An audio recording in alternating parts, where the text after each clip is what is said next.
Alright, we are back. So last night we did the Dane's quest, the one with the sibling, and holy, knowing him being muted was a big mistake, because after that, like 70% of quests was everything is voiced, no problem, and then the last 30% was a world quest. It was terrible. But I think Dane and the MC doesn't talk in Skirk's quest, so let's get to it. Also, when I start a quest, it immediately threw me into something crazy, so I went to a menu inventory. But let's get to it today. I think this quest is like 3 hours, so buckle up. Eh? Go on. You're like Space Up City over there. What's up with you today? What do you mean? You feeling okay? We've been traveling all over lately, so maybe you've come down with something. That's it. We're getting Baiju to check you over. Okay, all of a sudden we feel sick.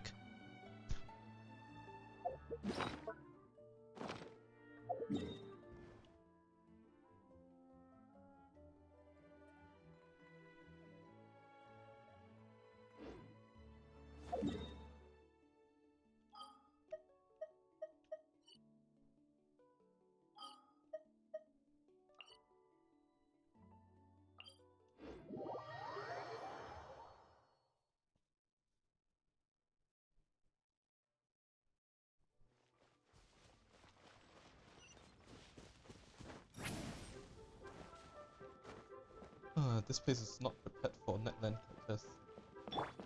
Take me up!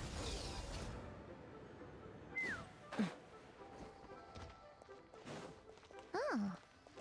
Baiju isn't in his shop. Oh, you're looking for Dr. Baiju. He's resting today, but he said to send any patients to the back room. To the Okay. Thanks. We'll head on through.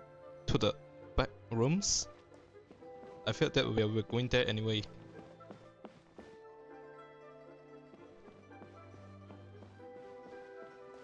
Please, show me your prescription.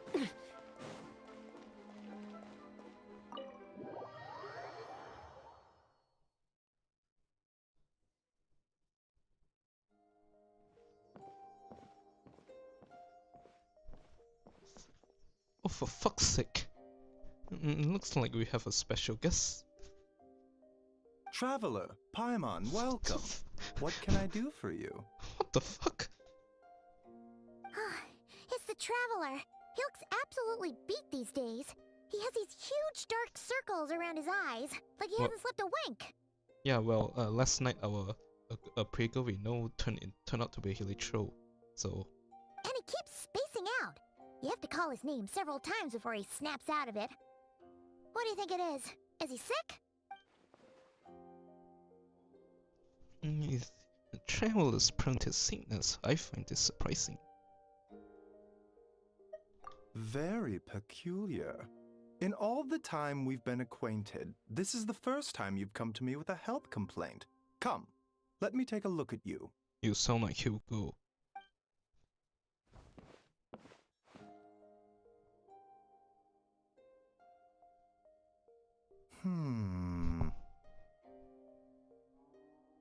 Okay. Paimon does not like that expression, Baiju. It's not serious, is it? Complexion is good, eyes are clear, breathing is steady, pulse is strong. Spaghetti? Mom's spaghetti? Physically, you appear to be in good condition, traveler. In theory, your energy level should reflect that. You should be feeling right as rain. Hence my concern. A clean bill of health is usually a good thing, but in this case, it likely means your situation is more complicated. Physical illnesses come with detectable symptoms that can be used to diagnose, medicate, and cure the condition. But afflictions of a non-physical nature, they fall outside a doctor's realm of expertise. Short answer, you're fucked. I can't help you. Get out of my house. What do you mean, non-physical nature? Curses, dark magic, it's hard to say. It could just as easily be a simple case of mental fatigue. Why don't you rest here for a bit? Whatever it is we're dealing with, clues to your condition are sure to reveal themselves in time. Once we know the root cause, we can administer the right treatment. I've seen my fair share of mental afflictions. To start with, some calming incest. A good night's sleep and a good meal will do you a world of good. In the meantime, Changsheng and I will review the relevant literature for afflictions that present with mental fatigue. Still, we're not experts on this kind of thing. I say we should strongly consider calling in a specialist as soon as possible.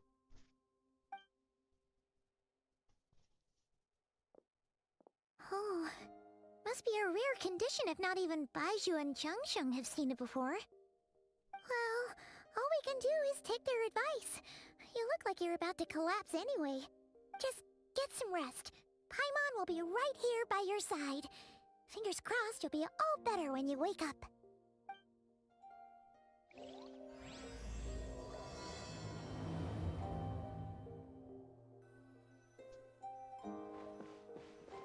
We're gonna be sleeping for a month.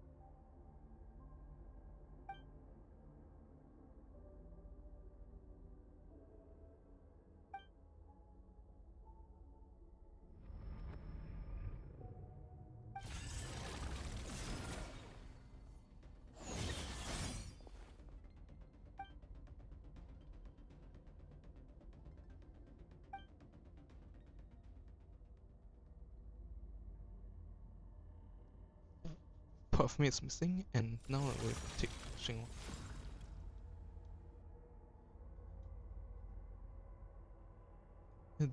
This came off nowhere.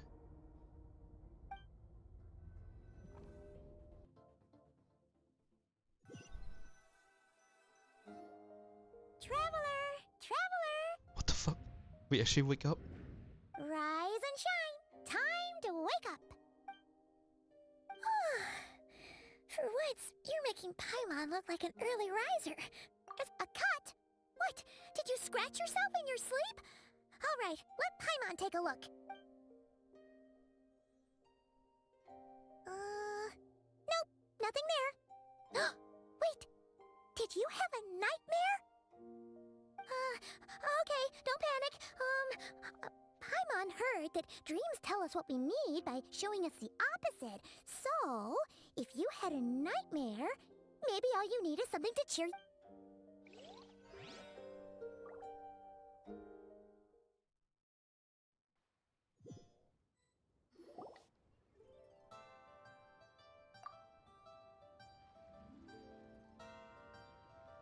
What?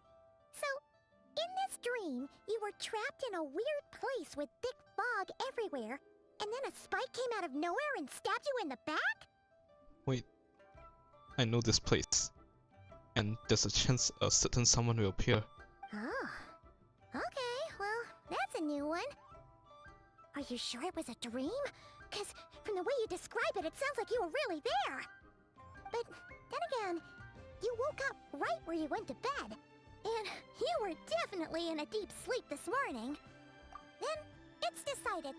Paimon will stay up and watch over you tonight. If anyone tries to mess with you, Paimon will beat him up. Or, wake you up first and then we can beat him up together.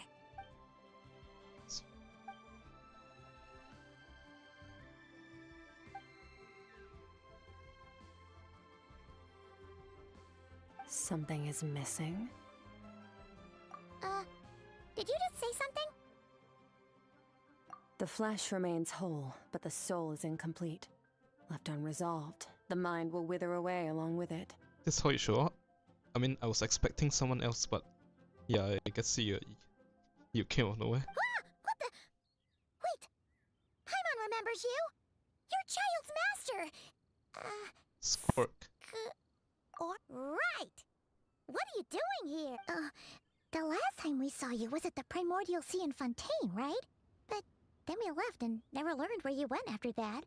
Child's been looking everywhere for you, by the way. What brings you to Wanmean Restaurant of all places? You came here looking for us? And were you the one behind that hocus pocus just now? Tell me, what is it that you saw? Okay, I guess that makes sense. The real question is why did we have that sickness to begin with? Tight-lipped, huh? You. I'll take a glass of wine. Hmm? Oh, of course. Coming right up. We make this one in-house. It's not too strong. Enjoy. Chef Mao, I'll take a grilled taco. Coming right up. Ah, if I knew we'd be this busy, I wouldn't have approved Shenhe's vacation. Oh, I wanted to see her. At the end of the day, what happens to you is of little consequence to me. I'm not here to try and win you over. Trust me or not, the choice is yours. I mean, why are we so careful with her? If you want my help, now's the time to speak up. You have until I finish my drink. I was investigating an abyssal disturbance in the area and happened to notice you. Part of your soul is damaged, and the wound bears traces of abyssal corrosion. Need I say more? Neither of those things sound good. Given what I see on Strand, I bet she can tell us what happened to me. I don't know what her goal is, but in this moment, I don't think she has bad intentions. Well, should we trust her? We have no reason to go either. Yeah, she's like fully neutral to us so far. She mentioned an abyssal disturbance. Maybe that has something to do with what's going on with you. But we could always find a different expert on the abyss to help us out. Yeah, and that thing she said about your soul being damaged is staring, Paimon. Definitely something we should fix sooner rather than later. Skirk's an interesting one, that's for sure. But from what Child's told us, she doesn't seem evil, at least. 1, 2, 7, 10. That'll do. Well, have you made up your mind? What I saw in the ducks. I mean, this doesn't really need to be voiced. What I saw was the dark space shower and dense fog that won't disperse. So, that's all we know, Miss Skirk. Ma'am, can you help us? So, you can disperse the fog. I understand. Come find me in the Guili Plains when you're done here. Oh, and I left cash for the drink on the table. Settle the bill for me, will you? Oh, okay. She disappeared. Wait, hold on. You overpaid. Here's your chain. Oh, no. This includes the drink, so it should be the right amount. I didn't think you two ordered it. We didn't. It was that lady who came and sat with us, remember? You brought it out to her yourself.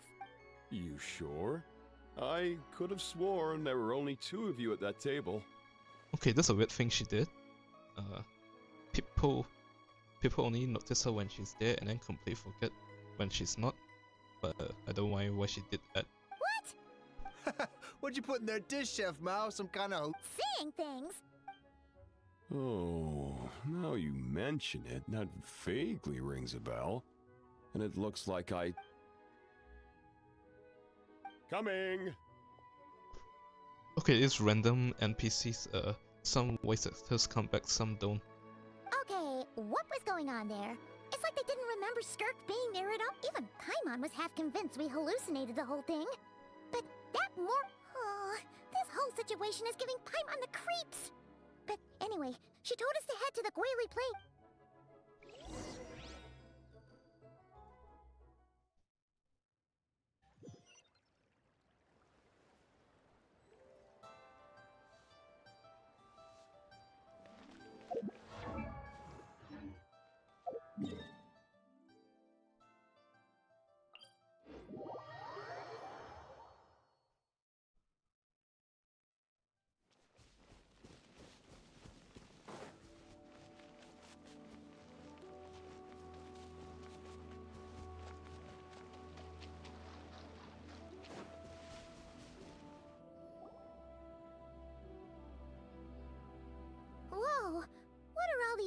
hounds doing here? Huh.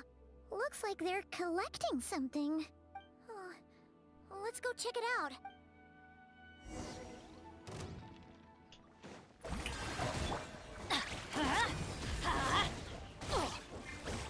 This is just my... I'm... sorry. Okay, I might not be very good at this game. Open fire! Lockdown! Fire in the hole!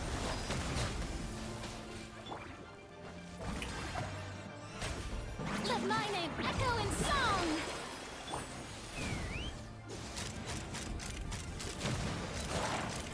Bullseye! Lockdown! So, this is what they were collecting. It looks kinda like... yeah... What is going on here? From the moment they are born, all beings with great power have an impact on this world. Even if their body is sundered and their soul extinguished, their influence remains. Gods are the most common example of that. The remnants of gods who fell thousands of years ago remain buried deep within the earth, carrying within them a warped will and a dark curse. Isn't this like a Cell story quest back in 1.0? I mean, not 1.0 era. Together, these remnants form what you call god remains. And it appears that some of those sealed here were dug up and removed. There are traces left, but they're fading fast. What are you doing? Nothing!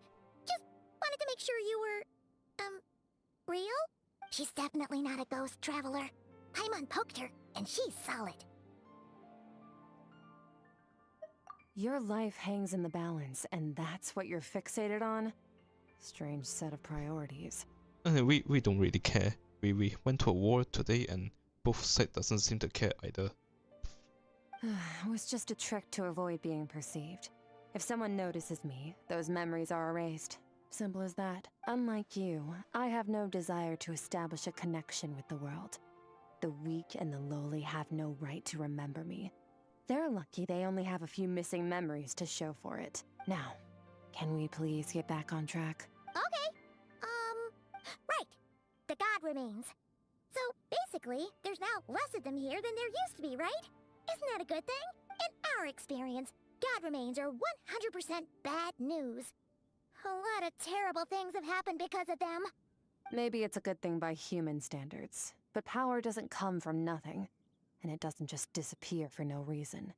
The remains aren't just gone. They were taken. Very clever, traveler. You aren't the only one who had something taken from you. There are victims like you everywhere.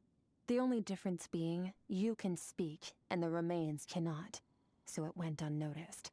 Something similar happened in Sumeru. Within the span of one night, countless consecrated beasts were slaughtered, and a large amount of the god remains buried in the desert went missing. Of course, god remains are just one of the targets. The culprit is chipping away at sources of power all over this world, including the Stella Fortuna above. Okay, isn't this kind of a big thing, like a world-ending kind of event? Wait, you mean... the stars? Mm-hmm. 42 of them have died out in the past few months alone. In Conria, people believed that powerful individuals have corresponding Stella Fortuna. Even should that individual fall, their Stella Fortuna would not disappear, but gradually evolve into a new constellation. Yet now, stars are disappearing from the skies entirely, and it's not hard to deduce what's happening to the power they contain. Something has been leeching power from this world like a parasite steals nutrients from a host. And now, it's no longer satisfied with the remains of the dead. It wants you. This time, it only took a fragment of your soul. But next time, there's no telling how far it could go. No one knows.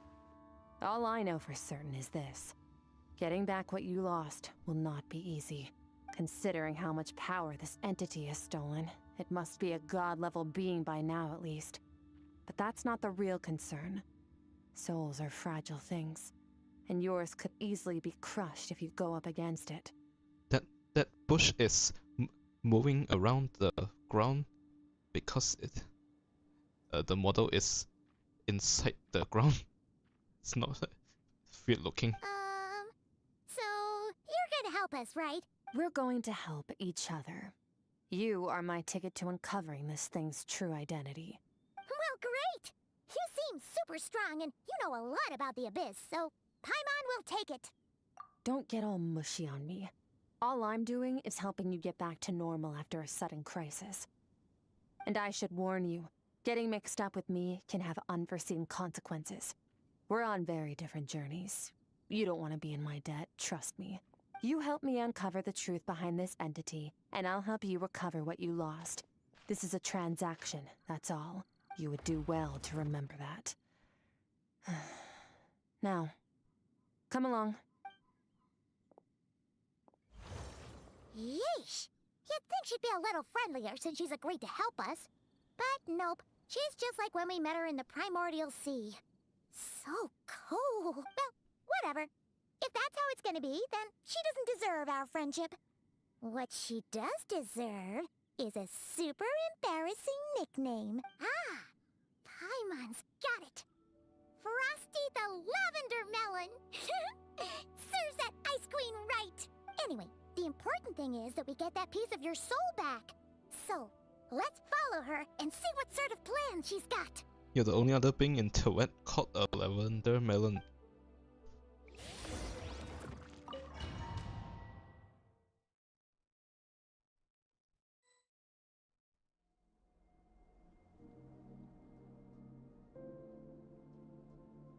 Whoa! This place is way bigger than Paimon expected. Where are we? This is where I live. I suppose it's the closest thing I have to a home here. It is. I brought you here because time flows differently in this place. I don't know how much Ajax has told you, but when he fell into this space, I mentored him for 3 months. In that time, only 3 days passed in the out- Ajax?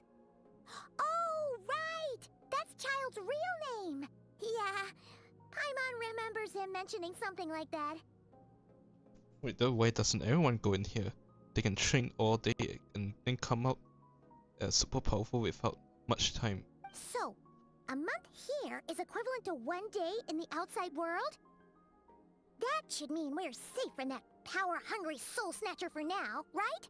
Yes, well, I didn't bring you here just to show you around. In the outside world, the Traveler could be attacked at any moment. But coming here has bought us quite a bit of time. Now, we just need to figure out how to investigate that place you saw.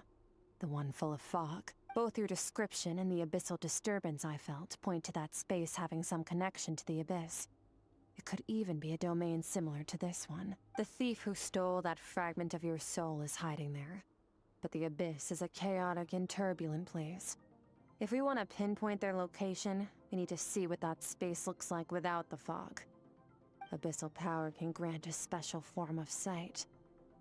Have you ever wielded abyssal power before? Okay. Do you plan to learn?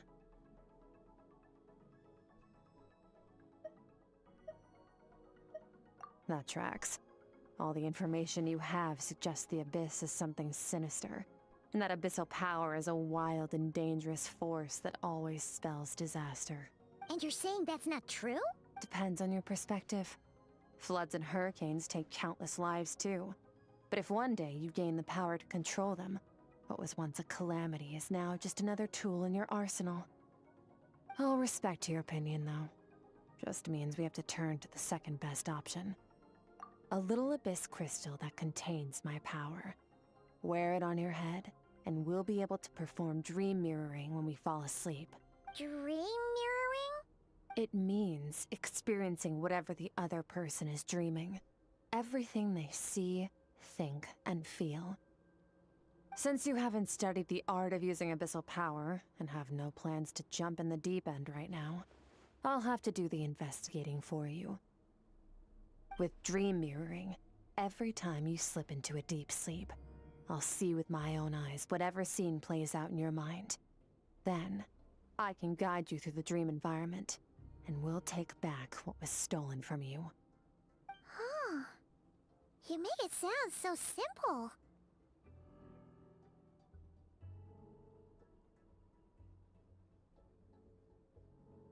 Tough to say. This is an unprecedented situation for both of us. Even assuming we do manage to find where this entity is hiding. Like I said, getting your soul fragment back won't be easy. To play it safe, I need to give you some special training first. Wait, you're gonna teach him some of your martial arts? Oh, this is gonna take 2 hours.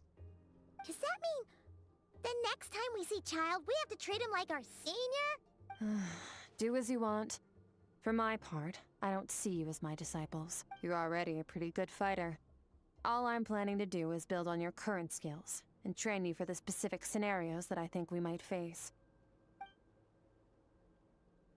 But that's enough talk. If you're ready to do this, then come with me. Time might be more lenient here, but that's no excuse to waste it. Oh, she moves fast. Paimon can hardly keep up with her. So, special training, huh? Kind of a rare opportunity. With your skills, there's not a lot of people qualified to train you. The last time something like this happened was probably anti-Raiden Shogun training, right? Oh, feels like a lifetime ago. Skirk seems pretty strong too, though. Remember how she said that the all-devouring narwhal was just her master's pet? Maybe we really will learn something here.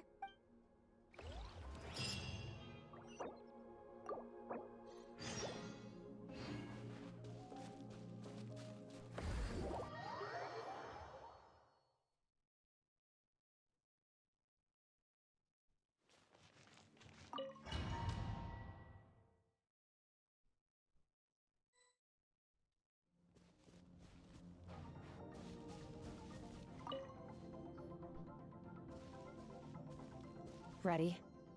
Bring it on! Your training will be split into 3 stages. Testing your blade work, elemental abilities, and reasoning skills. This is gonna be so gimmicky. We'll start with blade work. You're no rookie in this area, so I won't bore you with the basics. During your long journey, you've no doubt sparred with a lot of talented sword fighters. Consciously or not, you will have picked up all kinds of techniques from them. You bet! There's Kaya, Master Jean, Kuching. Oh, and Kazuha, Ayaka. Yeah, we've met sword masters like you sparred with a bunch of them too, right? Don't get too smug. In sword fighting, techniques alone are not enough. You need a cohesive system to bring it all together. A style or school of fighting. To use the human body as an analogy, your style is your skeleton, the foundation, the framework. Techniques are the muscles and other flesh attached to the bones. This is where your strength comes from. Improving your sword fighting is like growing that body. If your frame got bigger and taller, but you didn't add any muscle mass, you'd be weak and flimsy.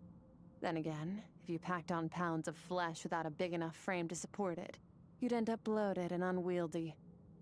You need to do some introspection. Take a good, hard look at your past experiences and figure out which parts of what you've learned are just techniques, and which parts can be used to form your own system of blade work.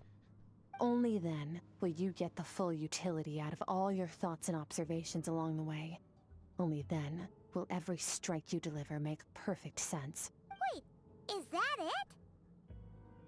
Paimon thought you were gonna teach him some cool new moves. Like when you went swoosh and opened a tunnel to another place. One day, you'll reach a new level of power where you realize that even that's as basic a trick as any other. But right now, our sword styles are so wildly different that teaching you mere techniques is pointless. There are no shortcuts in the pursuit of power. Failure is your best teacher, and rigor is your coursework. That's all I have to say. Time to make a start. Train until you're satisfied with yourself. Now focus. Destroy the crystal columns as swiftly as you can.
Stay calm. Use your head. You have to keep it together.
What's this quest about?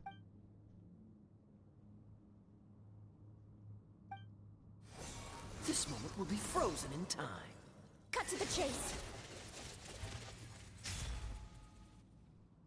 Consider a moment of true mastery that you've witnessed in another person, and ask yourself, what? Now take that and practice it right away with speed, skill, and strength, over and... Step on up. Dance with the waves.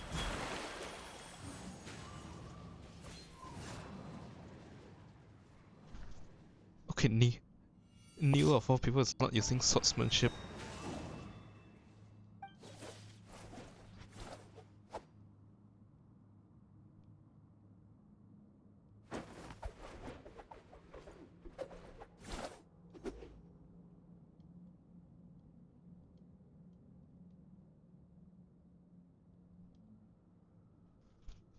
Oh, she brought a book. If you start to tire, empty your mind, but do not stop. Stay in that frame of mind as you keep up the fight. Get rid of all redundant movements. Imagine your sword is an extension of your own body. Wield it just as you wield your arms, hands, and fingers. 'Twas on a deserted, moonlit night that the hero approached the vile dragon's limpid lair. Ring cutter!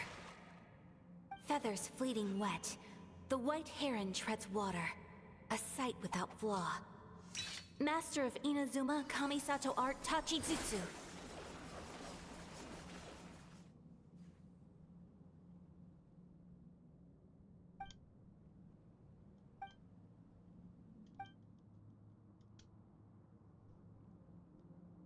You know, we can just skill and run through them.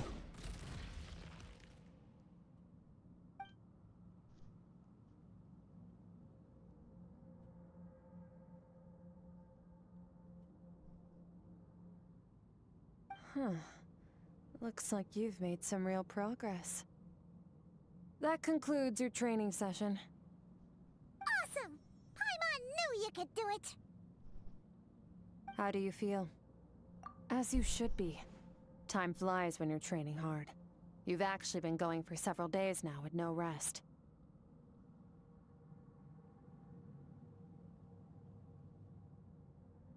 Yeah, meanwhile Paimon's had a whole bunch of naps.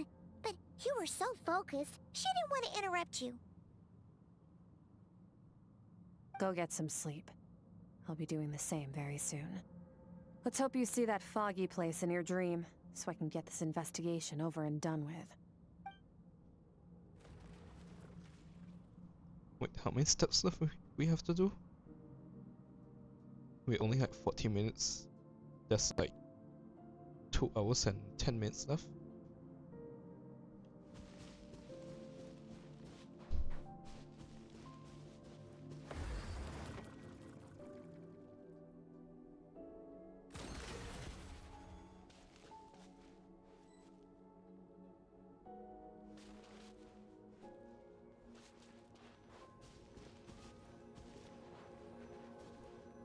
Okay, we just made here. Why did we bury a pot in the ground?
Skirk, why are you skipping classes again? We've talked about this. 'Cause he's a crabby old man, and he's a boring old man. I don't like going to his classes.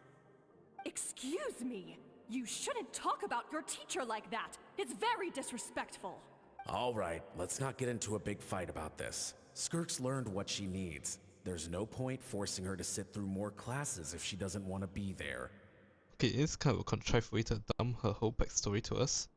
I guess we'll be here for an hour. But I'd still love to hear about what you got up to yesterday. Why don't you tell your dad all about it? I went diving, and I saw this huge fish. I never knew they could get that big. It looked kind of dumb, though, with that stupid big fat head. I tried to shake its fin, but it just spat water at me. Oh, and today, I'm gonna go to that prairie up north. There's supposed to be this giant bird there that can spit fire. I bet if I climbed on its back, it could fly me all the way to the stars.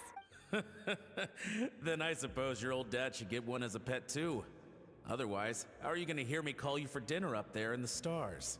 When it's time to eat, I'll come back on my own, Zilly. Anyway, gotta go. Bye, Mom. Bye, Dad. Wait! Put on a coat at least. You'll catch a cold. I'm talking to you, young lady. You spoil that child, you know. Ever since that merchant ship arrived, she practically lives outside. Always going on about exploring the beyond one day, whatever that means. Ah, let the kid do what makes her happy. Besides, we both know you're all bark and no bite. Come on, our little adventurer's gonna be hungry when she gets back. Let's get started on dinner. It's a very weird family dynamic.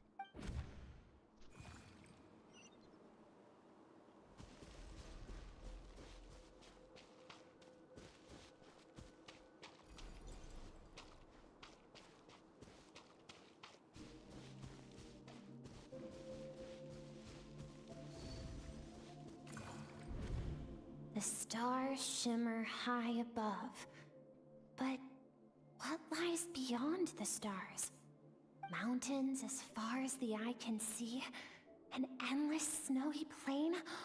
Or maybe buildings taller than the sky, like the people from the merchant ship said?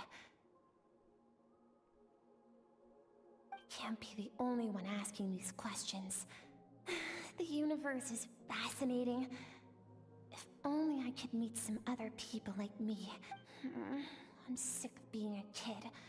There's so many amazing things out there, and I'm ready to see them all. But for now, I'm starving. Better get back.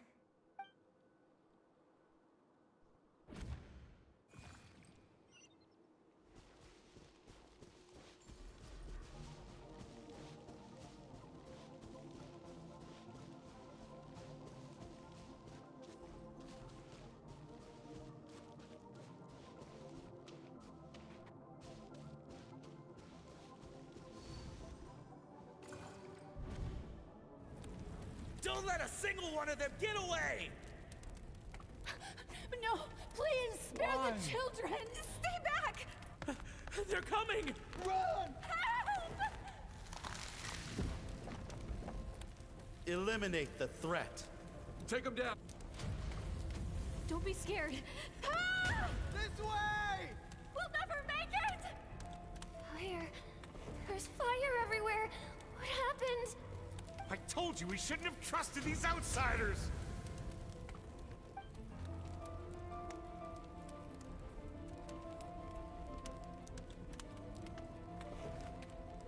Why are you doing this?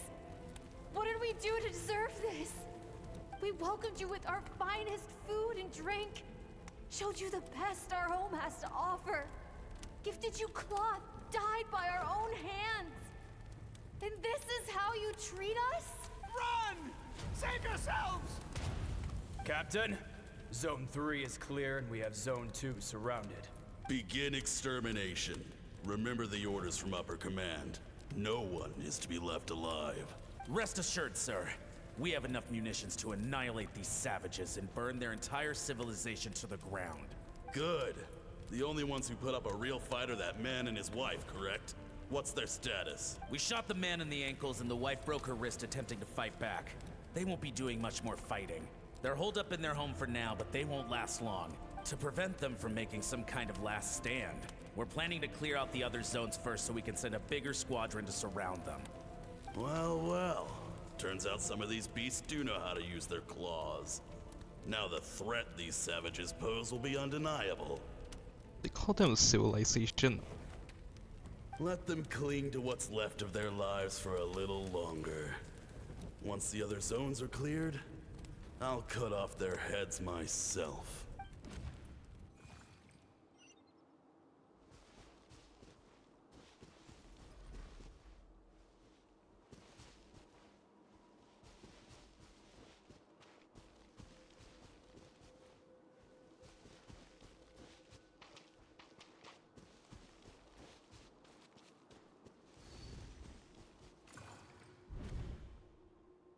Dad? Mom? Skirk, you're all right? Thank heavens.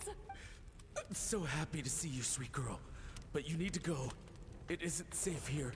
They'll be back any second. What happened? You're bleeding a lot. Dad? Mom? This is the place. Alert all units. Prepare to surround. Run, Skirk! Run as far away as you can! Don't trust anyone! Your dad and I, we're not afraid to stare death in the face, but we need you to survive. My clever girl, so curious. You're already so brave. I know you're going to grow up to be such a positive light in this world. Whenever you miss us, just play this song. Remember, life is a gift. Don't let darkness claim it. Break down the door! Look what we have here. A savage that can pluck a tune. Well, the show's over.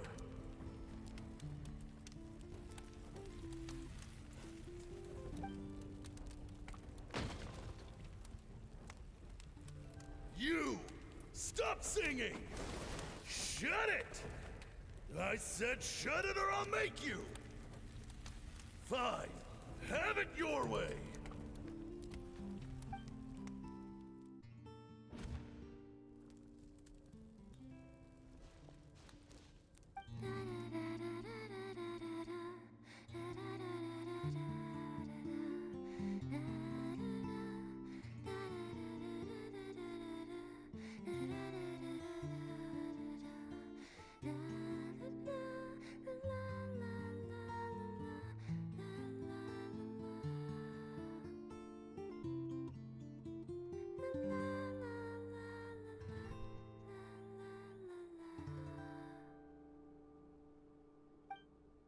Oh, you're awake.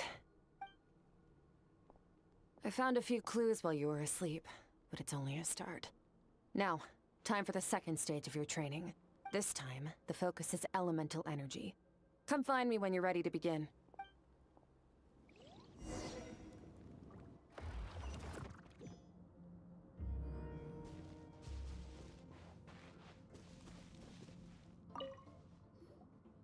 Man, staying in the abyss feels so surreal, don't you think? No day and no night. It's like time hardly exists. If we weren't careful to keep track, it feels like we'd have no idea how long we've even been here. Well, except for the fact that Paimon still gets hungry like clockwork. You go do your training. Paimon's gonna grab a bite.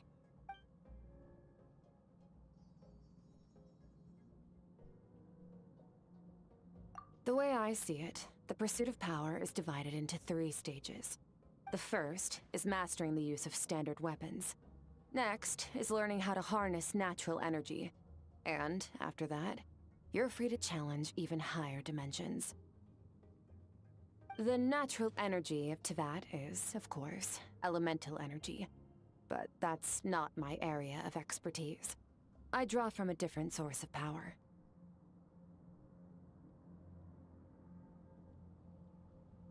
Abyssal power, yes.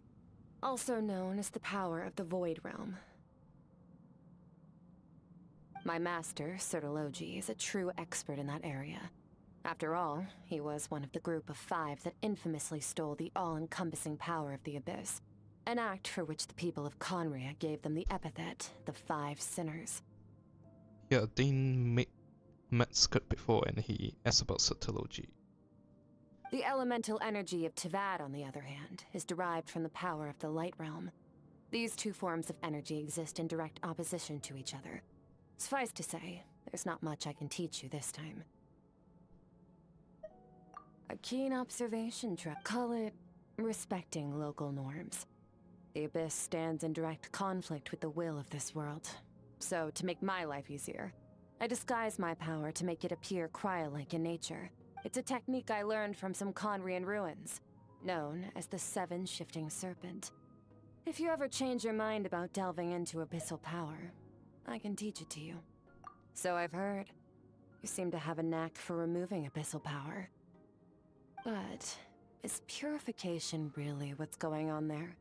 Like I said, power does not simply disappear. Just thinking out loud. Let's focus on your elemental training. That's what's gonna help us if the situation gets tricky. True growth comes from adversity, but only if you make the choice to pick yourself up again every time you fall. So, it's time to push yourself to the limit, and then keep pushing. This is the only way to advance at pace. Use the power of Animo to clear the field as fast as you can.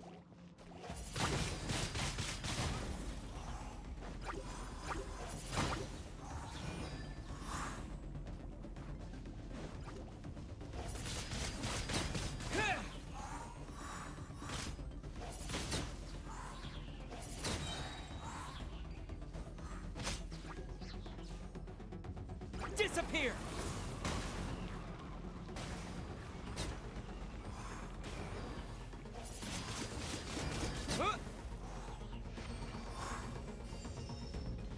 Observe your surroundings. Look for things you can use to tilt the scales of success in your favor.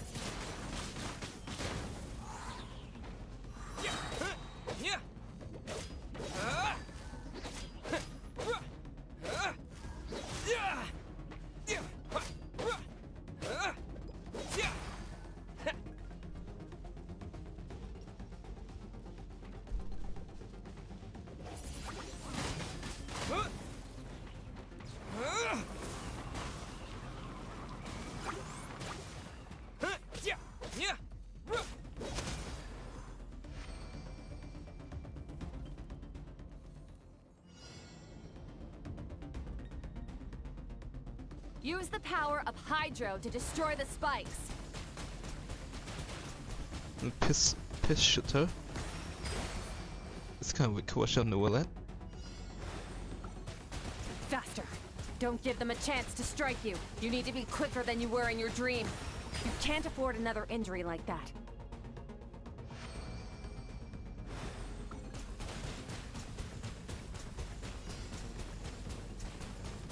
Go!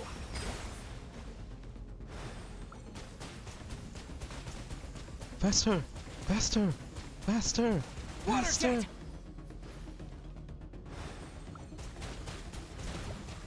Son of a bitch. Go!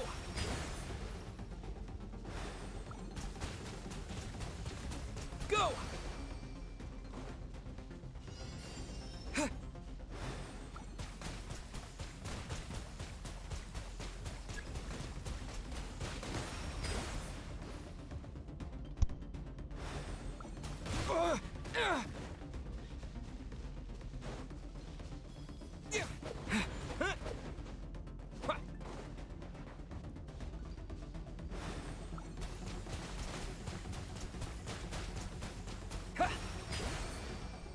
You know, what we're doing is I kind of prefer she keep yelling at me. Faster, faster, keep playing. Not my tempo. You need to understand what makes you special. No, I want you to yell at me. The ability to wield elemental energy without a vision and switch between the elements at will. It means your aspirations need no approval from the gods. Your power is not bound by the rules of this world. We kinda still need to go to a place to learn the power. So be bold. Do not be afraid to chart your own path.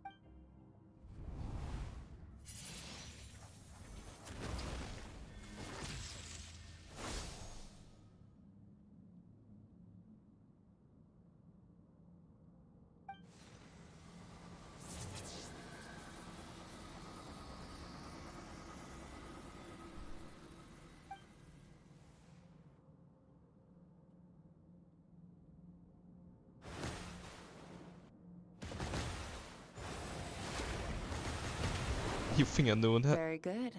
It seems you've reached a deeper level of connection with the elements. Long enough for you to lose yourself in your training, which is a good sign.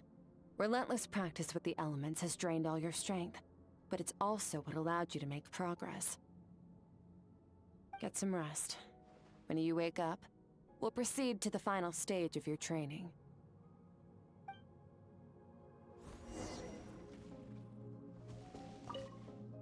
If you wish to master the elements at a fundamental level, you must see the entire natural world.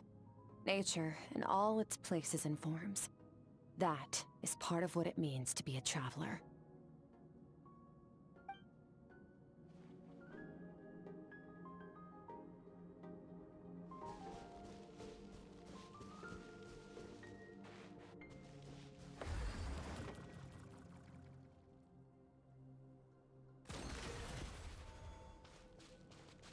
Oh, we're gonna hear more singing.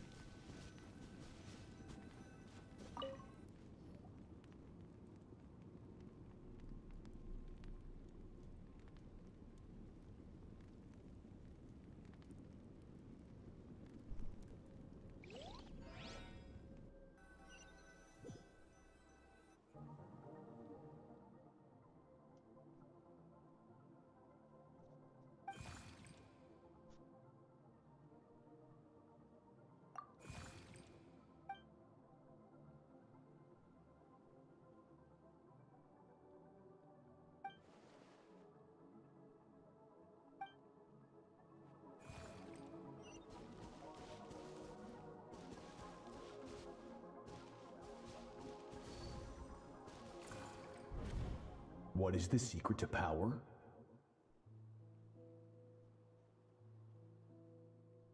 Oh, we're getting into it right immediately. Longing. Hatred. Self-preservation. No. It is fear. The fear of losing those you love. The fear of watching your home burn. Sounds... Fear of loneliness. Fear of death.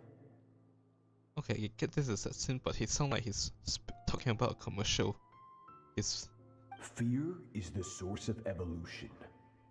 It forces humanity to adapt to their environment and overcome hardship. That fear is now part of you. It calls on you to evolve. And it is time to answer.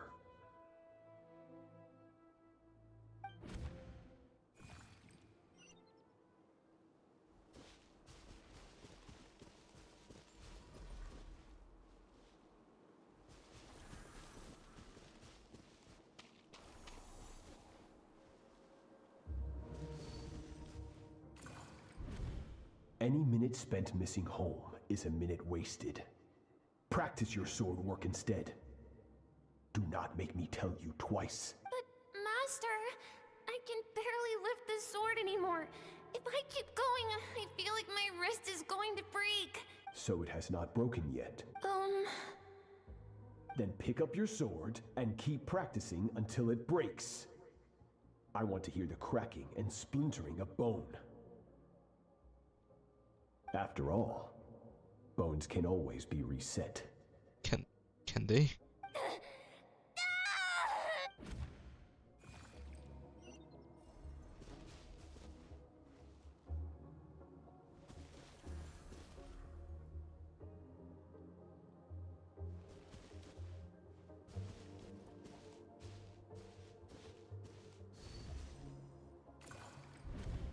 Good Skirk. Once again, you survived. How do you feel? Cold in pain. These are signs that you are adapting to the abyss. Each time the flesh is torn and the spirit crushed, each time you claw back from the brink of death, you become stronger. Okay, I can see now why Dane wants this guy dead. I now understand why these people sought to destroy your homeland. Your potential goes beyond even what I could have anticipated. But you still have much to learn in your pursuit of strength. Your mind is rife with distractions. From now on, I shall show no mercy in your training. You must learn to shut out all the pointless emotion, crush the self that makes you weak, and become master over your physical form. Get up, Skirk. Wipe the blood off your face. Cut away the rotten parts of your flesh, and mend what is broken. Then take up your sword. Yes, Master.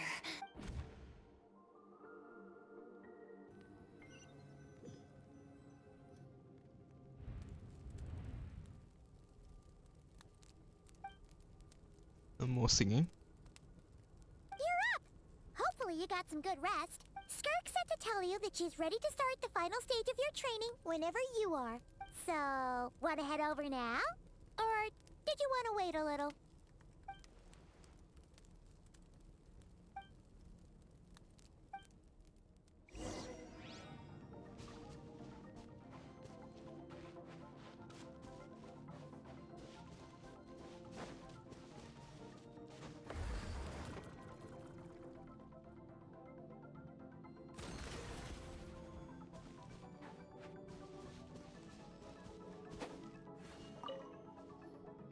From your training so far, you have gained better command of the sword, and more control over your elemental abilities. That's only part of it. Experience is the real teacher. Your journey, the friends you have made, the dangers you have faced. These have taught you more than I ever could. Now, it's time to focus on how you react under pressure. You must be able to think rationally, even in unpredictable combat situations. To simulate this, I'm going to attack, and you're going to block. Ready?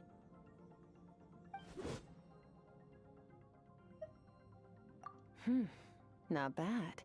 That defensive stance looks near unbreakable. Just like your sister. Oh, that reminds me. You still don't know what happened to her, do you? We just met her. You wanna update us about something else? Oh. Okay, get what she's doing.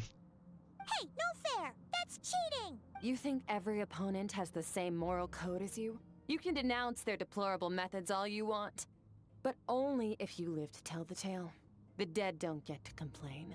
Strong emotions will always arise in combat. Anxiety, anger, fear. But a true warrior is never at their whim. Only when you are free from the influence of emotion can you make the right choice, no matter the situation. How amusing. Almost sounds like you think you know me. But you don't. You can choose your own path. We are not the same. Let's begin. Try to use reason over emotion. Make the most rational and advantageous decision in any given moment. This is your final training session. Look alive.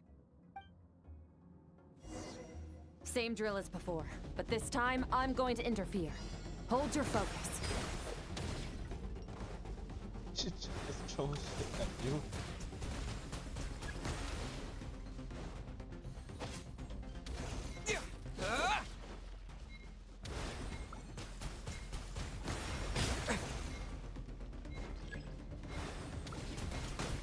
Go!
Not bad. Better than I expected.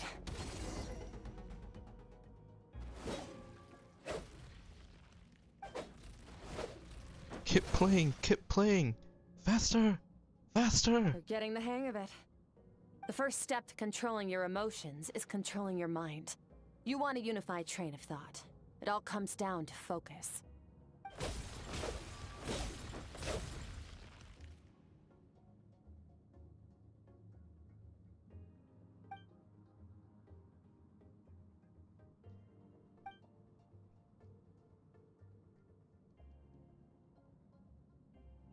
Your mind is rife with distractions. From now on, I shall show no mercy in your training. You must learn to shut out all the pointless emotion. Crush the self that makes you weak, and become master over your physical form.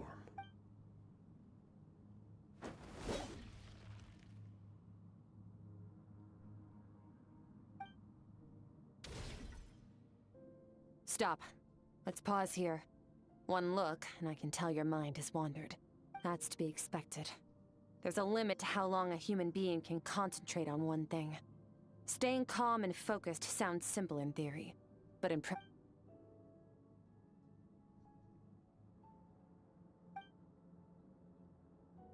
get some rest. No point training further if you're already dead on your feet. Like I said at the beginning, the only goal of this training is for you to reach a point that you're satisfied with. You just keep throwing shit at us. You managed to push past your limits, which is a good start. You can be proud of that, and sleep well knowing that you've earned it.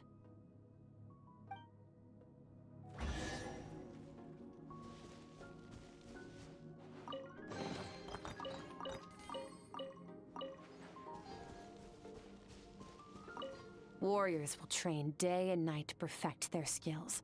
But when the battle comes, their fate may be decided in a matter of minutes. One mistake, one moment of hesitation, and just like that, all their blood, sweat, and tears were for nothing. You need to push yourself to perfection, or you might not even live to regret it.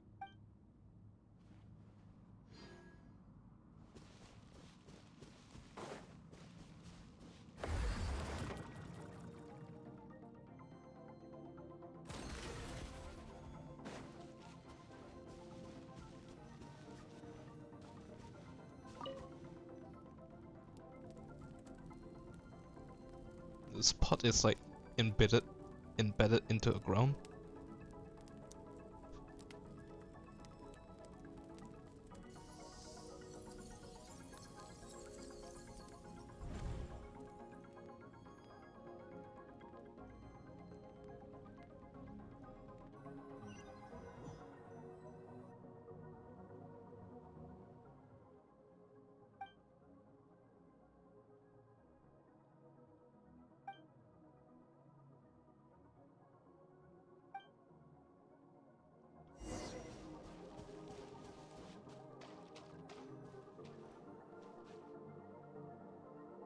Skirk is amazing.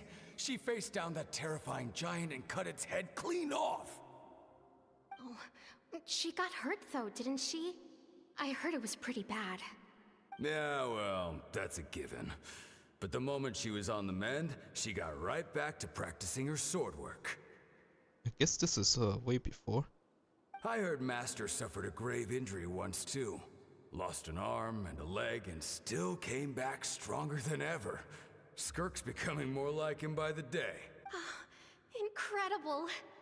I wonder if I'll ever reach their level. They're always so resolute, so unshakable.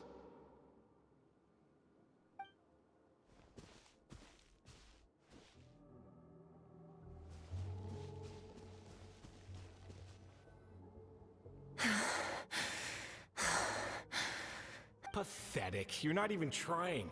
You're so much weaker than you think.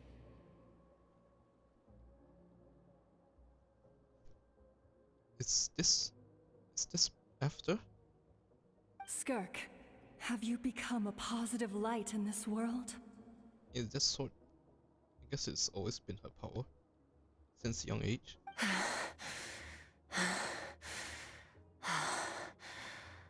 Do Do you even remember how many of us perished in that fire?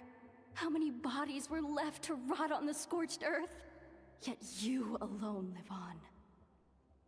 Keep your gaze fixed on your blade. You don't deserve to rest. I have so many questions. I just want to jump in a spaceship, explore the whole universe, and get answers from the stars. I just need to wait till I'm grown up. Then, I can do anything.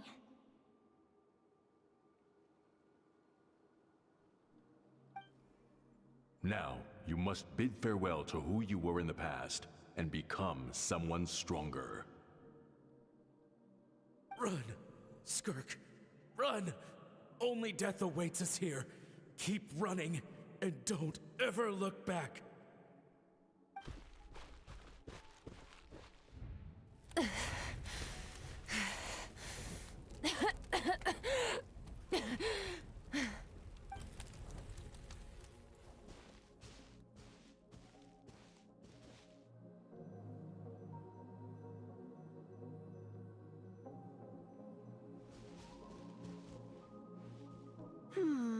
At Let's least see here. First things first, you need a new identity. Going around telling people you're from somewhere beyond the stars won't do, now will it? How about saying you hail from beneath the earth instead? you come from hell. As the Conrian saying goes, venturing out into the universe and down into the abyss are the same in that both are braving the dark unknown. Well, I'm a visitor on this planet, so I'll follow the rules. Ah, splendid. That saves me quite a bit of trouble. Let me offer you a piece of advice in return, although it might not be what you want to hear. I know the pursuit of strength is important to you, but taking a moment for yourself every once in a while is never a bad idea. Ignore her existence for too long, and there will come a day when you can no longer hear her voice. Oh no, I need to voice the next part. Oh.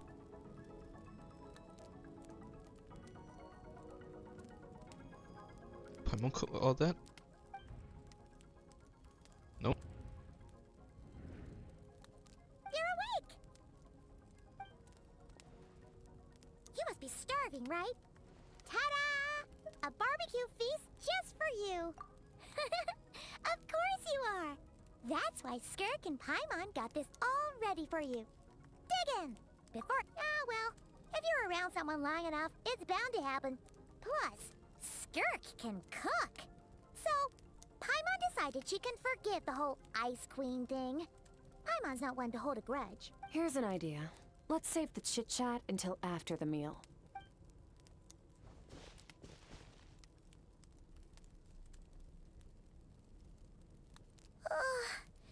So full. Okay, it's Paimon's turn to sleep now. Wake her up when it's time to go.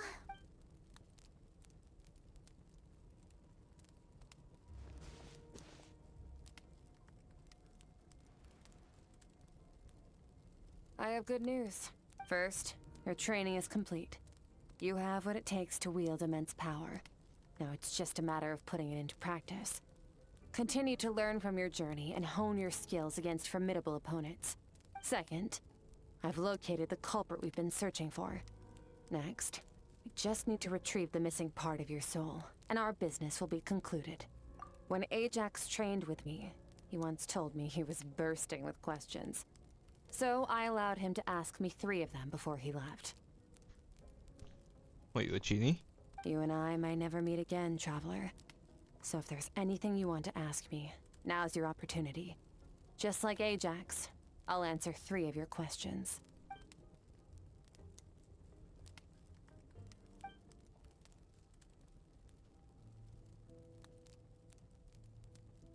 Okay, not the angle I was expecting. What makes you ask that? And didn't hear you a little bit while we're dream mirroring. I think I saw your memory. What, you didn't realize that? I knew that was a possible side effect. Closed off my mind to you for that exact reason. Even with the dream mirroring, You should have seen nothing but endless darkness.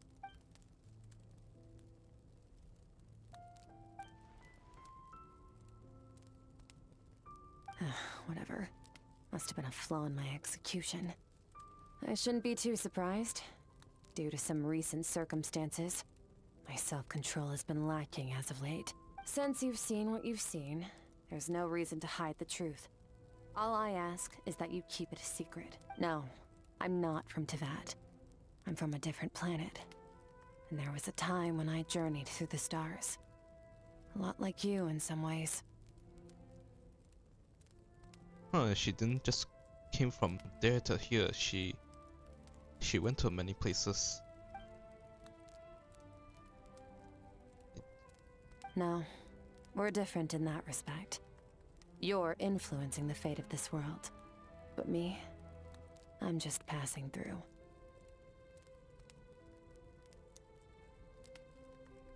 Huh. Several hundred years ago, my master, Sertologi, opened the border between worlds and sent me here. But this is not my home. And one day, I'll return to the vast unknown of space. So, there you have it. On to your second question.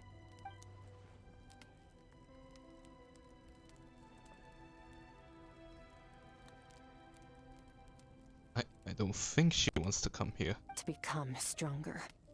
For certain reasons, I need to bridge the power gap between me and my master as quickly as possible. But first, I need to understand the source of his strength. To do that, I need to follow in his footsteps. Walk the path he once walked. And somewhere along the way, I'll find out how to defeat him. That is my sole focus and purpose.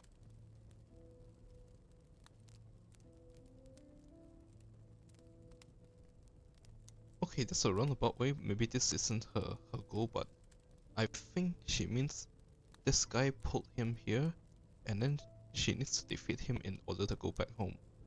I think that's what she actually meant. Okay. You have one question remaining.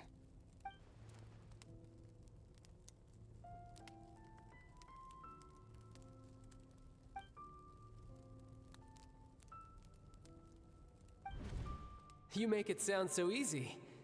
Ever since the incident I experienced there, I've never stopped searching for Master Skirk and that unknown abyss. But it's been years now, and I've still found nothing.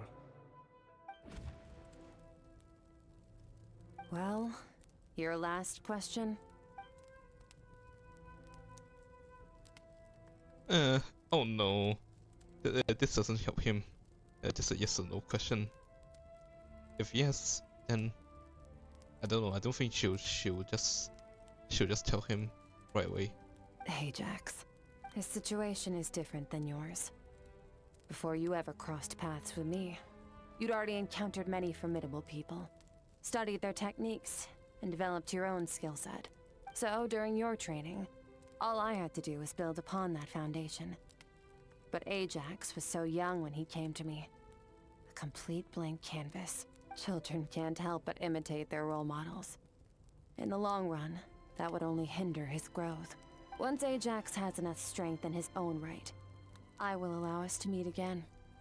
Until then, let that motivate him to reach his full potential. Well, I have good news for you because he now stopped training. That's kind of okay, isn't it? Is he talking about something? Well, that's all. I'm not buying that.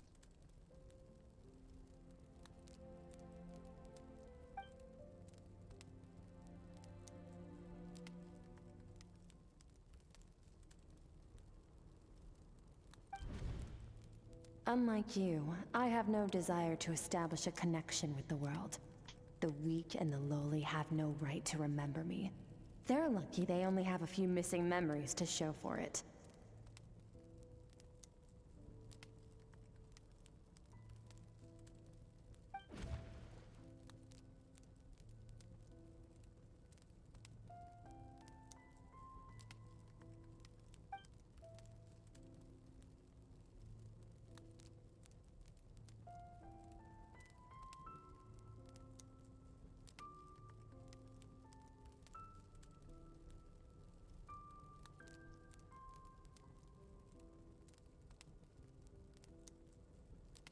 Wake up your companion.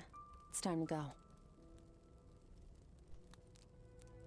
Oh, and everything I just told you. Best keep it a secret from her as well.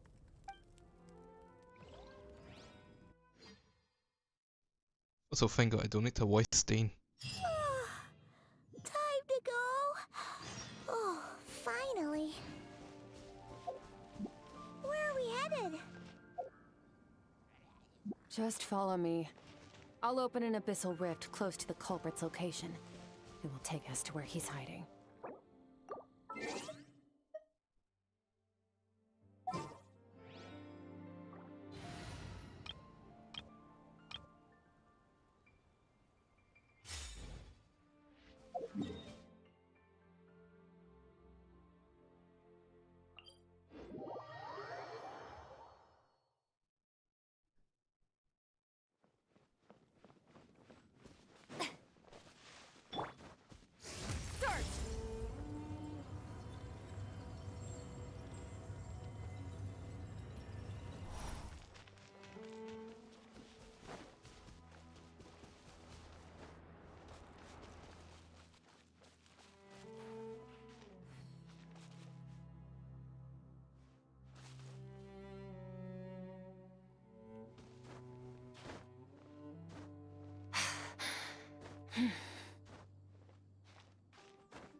Wait, this is near the chasm, right?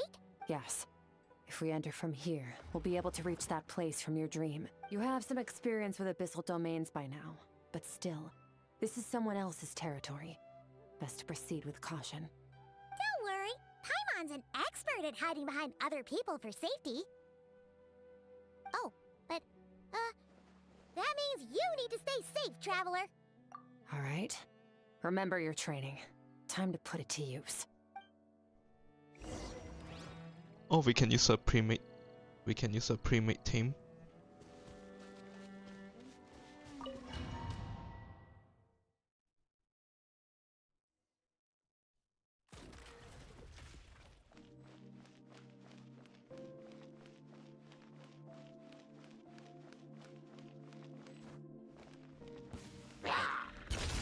Paradigm shift.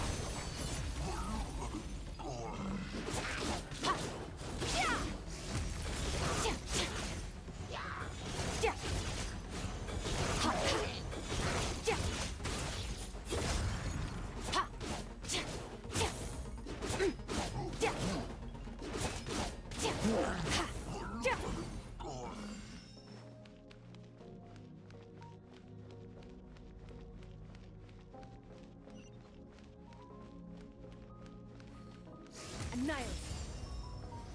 Whoa! Look at all these spikes! Careful, don't get hit! You know what? Paimon's just gonna float behind you. Come on, you got this!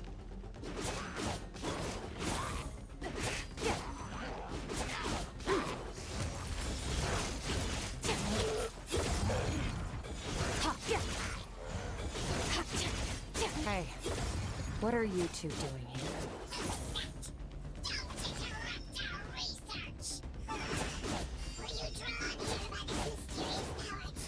Dusty, like an abandoned house. Let's press on. Okay, those sound like what, Hand of Shadow? What's the name? Bartholos?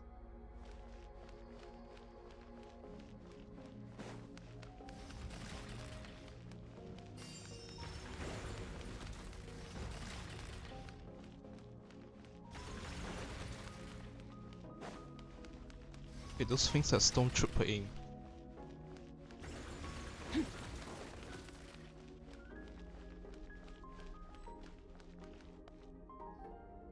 Oh, looks like this is a dead end. Did we make it to his hiding place? Why did you change clothes? Ugh, this fog is making it impossible to see anything!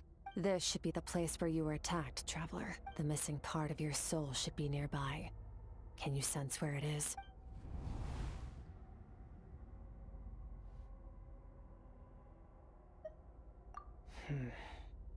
Our opponent must have covered his tracks just in case. Otherwise, you should have sensed it much more strongly. Hold on! Look! The spikes are back! Stay calm. Let's hold back a little. Give our enemy some wiggle room so we can see what we're dealing with. If you're too reckless, we might be playing right into his hands. Our enemy took part of your soul for a reason. It's likely he integrated it into his attack somehow. If we're smart about this, we can track it down.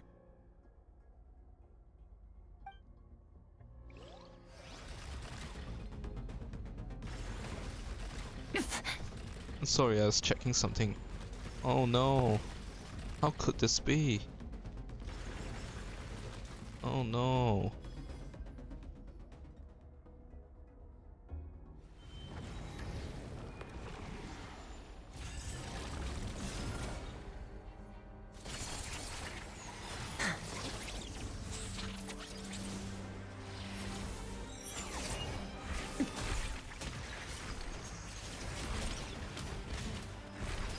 Huh, this is not a cutscene, is it? From the start. Oh, it is. Attacks have been focused on me. Trying to break through my defenses? I see.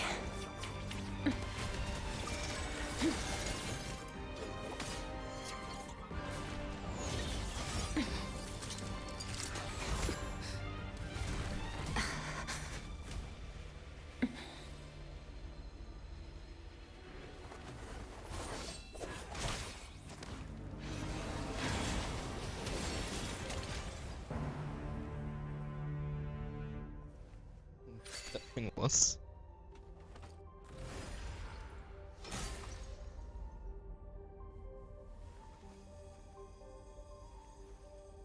Okay, let's get out of here.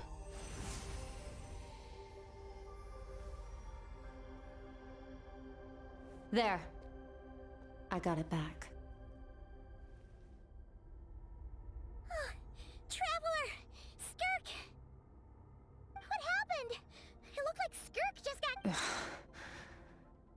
In the Guili Plains, you asked me why this enemy chose you as his target. Now, the answer is clear. It's not just the fact that your strength is impressive. It's also because of your ability to, as you put it, purify abyssal power. Whatever that actually means. The fact is, that ability allowed him to do something that should have been completely impossible. Namely, break through my defenses and steal my power. No, he couldn't have known I'd come to his domain. He only stole your soul fragment because he knew the value of its power. I doubt he expected it to come in handy so soon. Call it fate if you want. I believe that's the term they use in this world for arbitrary coincidences like this. In any case, it works to our advantage. Once I realized what he was using that power for, it gave me the chance to get back what you lost. I'll cope. Well, done gorging? Good. Time to answer some questions. How did you get the power of the all-devouring narwhal? The all-devouring narwhal? Oh, of course! Paimon knew that spike thing looked familiar. It looks just like that narwhal's horn! I highly doubt you acquired that power through your own strength. Tell me I'm wrong. You're desperate enough to scour the land for god remains and whatever vestiges of power you can find. That alone proves you wouldn't be able to defeat a creature like that. Which leaves one possibility. You know my master, the Foul, Sertologi. The Foul?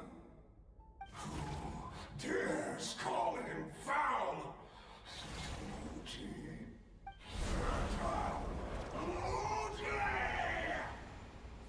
What's wrong? Bit off more power than you can chew? You're struggling to hold a basic conversation. Just a little longer. I'm still... Look! It's back! Those obsessed with power will let it devour them before abandoning their pursuit. Keep calm and use reason to decide the best course of action.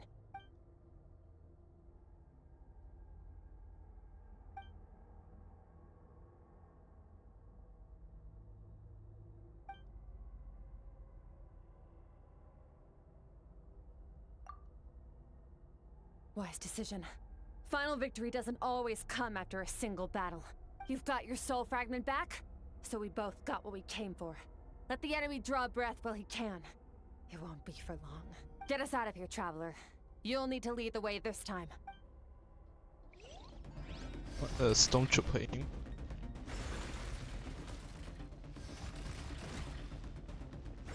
Skirk, is your shoulder gonna be okay? The wound is minor. It'll heal in no time. You should focus on getting out of here alive instead. Uh-oh! Falling spikes! Run! It's Breeze afternoon walk.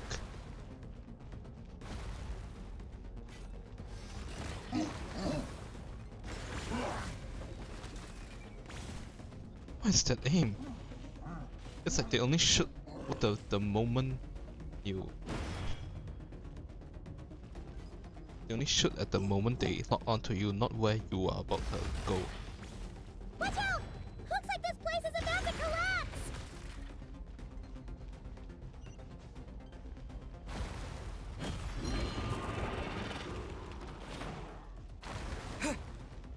So, this guy's power has something to do with the all-devouring narwhal. Did you know that all along, Skirk? I had my suspicions. That's why I decided to investigate in the first place. But suspicions only get you so far. I needed to verify it for myself. You done talking?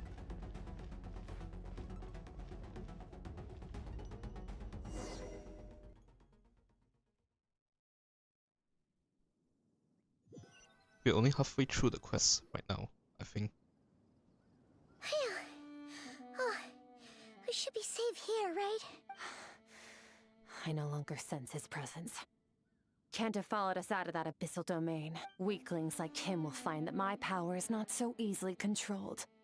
He won't be leaving that place until he's managed to digest it. You seem surprised.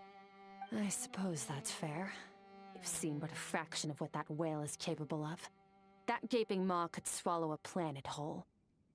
And the gaping jaw from Dark's Elden Ring. It's called the all-devouring narwhal for a reason. Devouring is what it does best. It can extract power from anything, dead or alive, as long as it manages to make physical contact.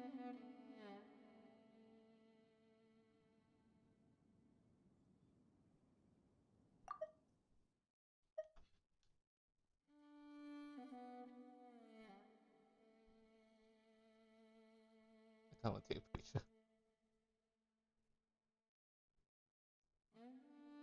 There.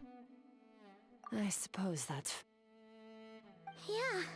When we had our run-in with that thing, Neverlet mentioned that it has an instinct to devour.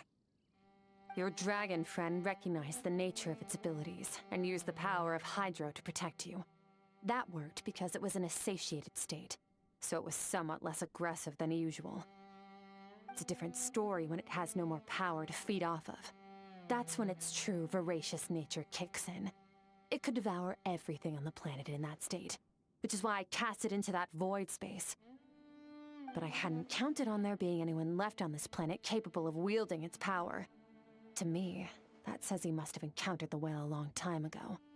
Meaning, he must have known my master. Exactly. It told me everything I needed to know. Hence why I said we both got what we came for. And I believe that brings our transaction to an end. Now that you're whole again, you can get back to your own journey. I'll handle the rest of this situation myself. No way! We can't leave now! Something was stolen from you because of us! We have to help you get it back! This isn't my first taste of failure or losing power. When you fall, you get back up again and become stronger. That's how it is. But what if that monster finds you before you're all better? Plus, how are you gonna get home? It's not like you can just go swoosh and open a door to the abyss again. Not without your full strength. So, sticking with us for the time being doesn't sound so bad, does it? Wait, that step hurt her that badly? Fair enough. Then take this. What is it? A bag of Mora. Nothing in this world is free. I know that much. I'll leave the planning to you. Hurry up and decide where to go. We shouldn't linger. We should take Skirk somewhere she can rest. But where? He'll know something about Master. I'm sure of it. Next time, I need to be ready. Fine. It was just a scratch. It'll take time to recover my strength, of course. But adapting to situations like this is nothing new for me. Oh, this. It's a star crystal suit. Abyssal energy is scarce in Tevat. Wearing this helps me access it more freely. It stores concentrated abyssal energy that I can draw from on the go. When the energy runs out, it reverts back to its original form. Found somewhere to rest.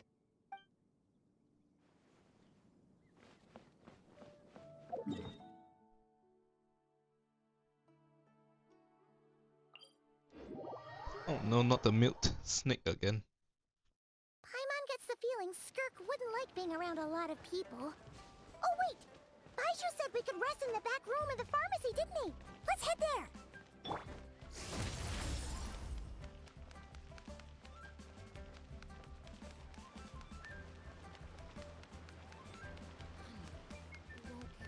Merciless.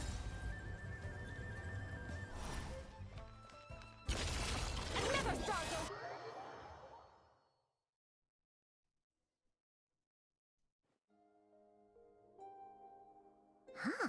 This bag from Skirk has a ton of Mora in it. Does she have a job or something? Wait, no. After what we saw at Wamin Restaurant, that seems impossible. Can you imagine? It would go something like, I'll be collecting my paycheck now, boss. Oh, sure thing. Wait, who are you? Have we met? She's right behind you, right?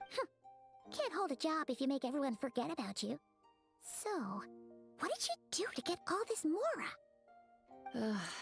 Claimed some buried treasure, took care of a few monsters that were causing trouble. Nothing untoward. It's safe to use. You heard all that? A sonorous voice like yours is hard to miss.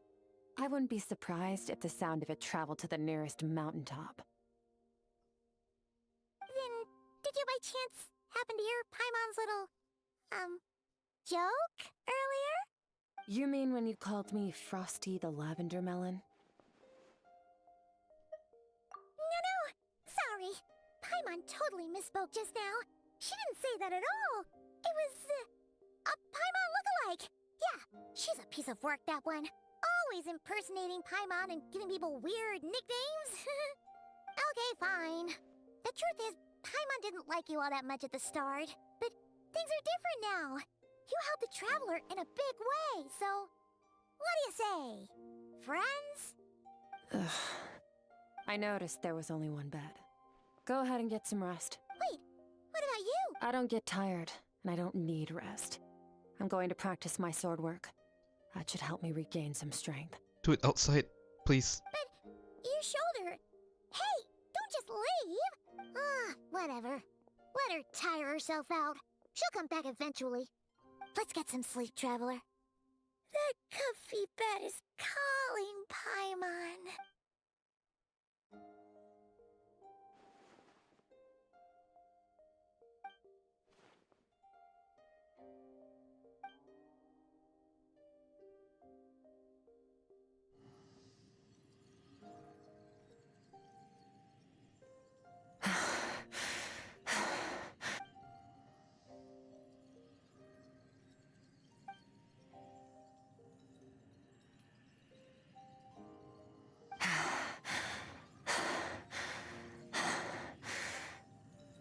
Quiet.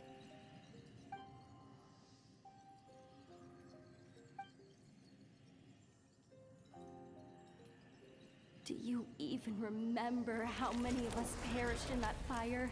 How many bodies were left to rot on the scorched earth? Yet you alone live on. Keep your gaze fixed on your blade. You don't deserve to rest. Run, Skirk. Run! Only death awaits us here. Keep running, and don't ever look back. What, is it like Capitano? The voices are in her head?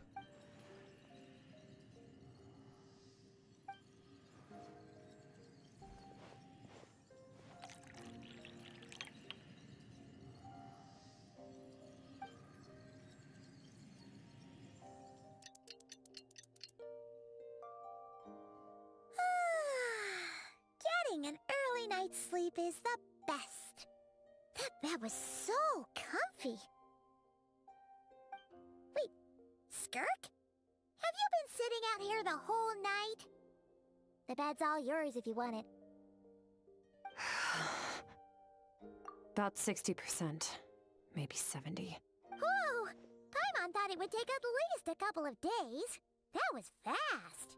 No, not fast enough. That's 20% less than last time. Same training regimen, same intensity.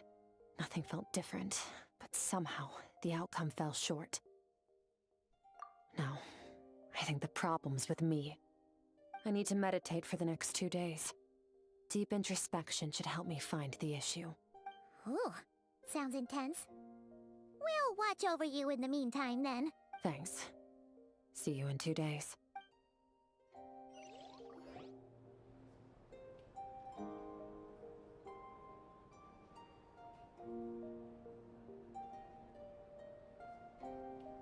Damn, this is a free hotel.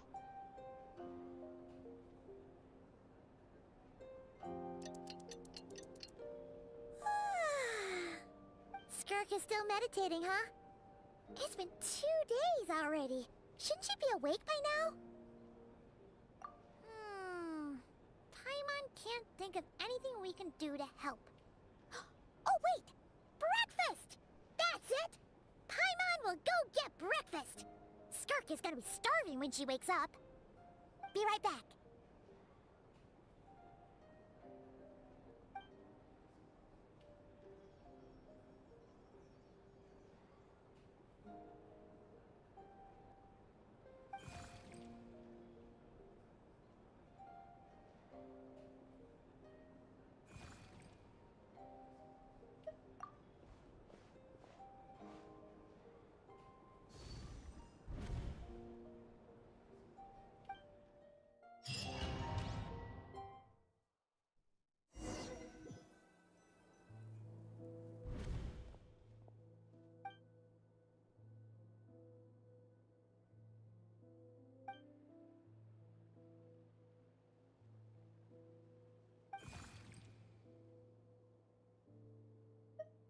That's right.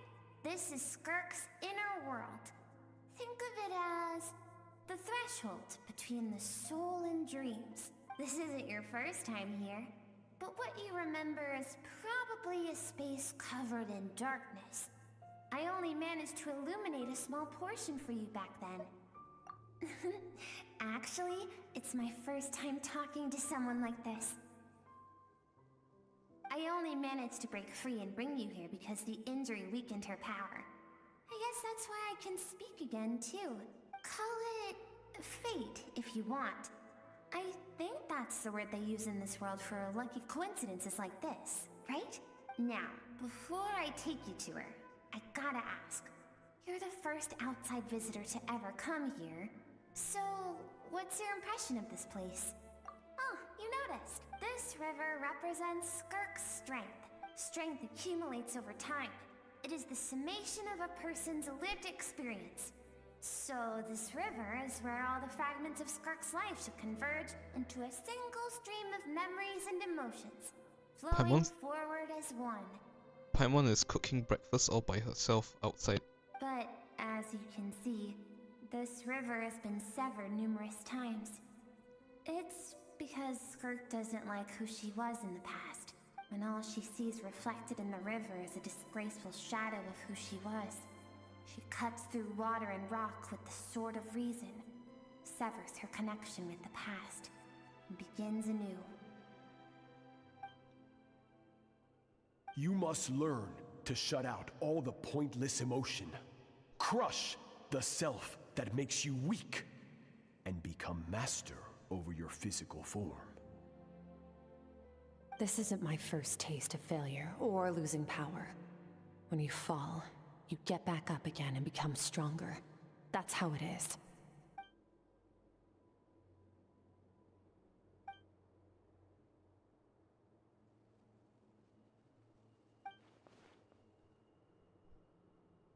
The answer to one mystery invites another question, I see.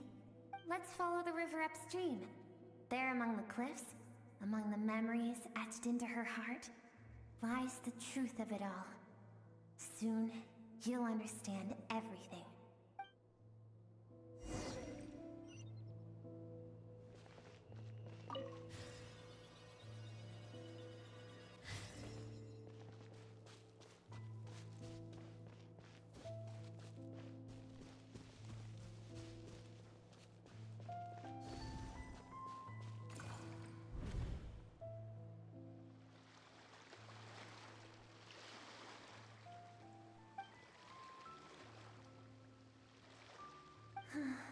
I've always thought that, even when falling leaves don't come from the same tree, they can still form bonds of kinship when they meet.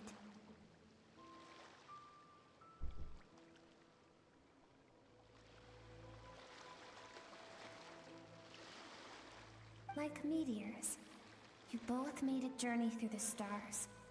Both travelers who have landed on a planet that is not your home.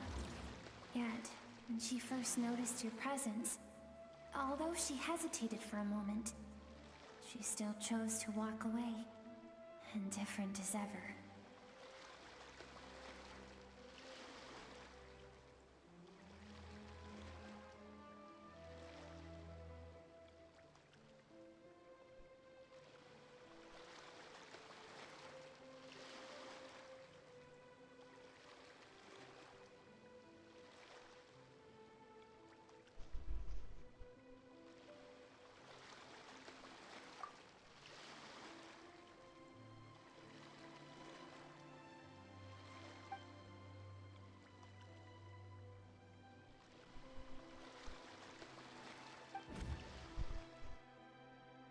Seems like you've answered your own question.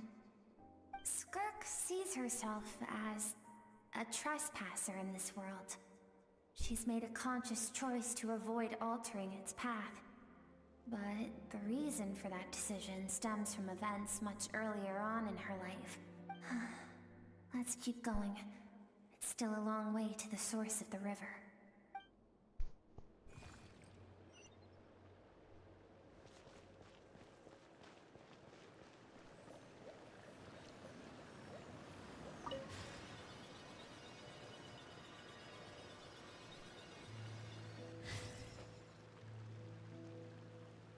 I guess the whole point of her character is she was meant for big things, but she chose not to interfere.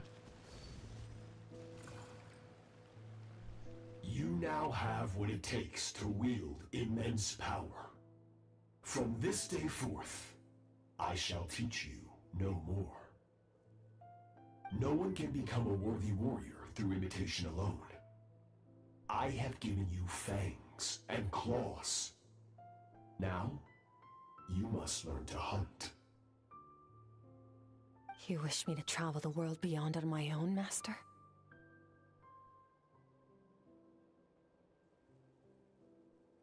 Indeed. Make new friends. Embark on your own journey. And piece together a new future from the shattered remnants of your past.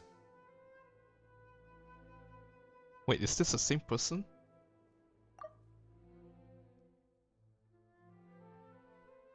What, is he supposed to be good now? We will still have contact through the abyss. But know this. One day, I will take the life you worked so hard to rebuild and reduce it to ashes. Just like the fire that haunts your mind. Why would you do that? I have told you before. Fear is the catalyst for human evolution. You have tasted loss. You have known fear so deep it can be felt in the bones. But as living beings, we all have an instinct to detach from that which harms us.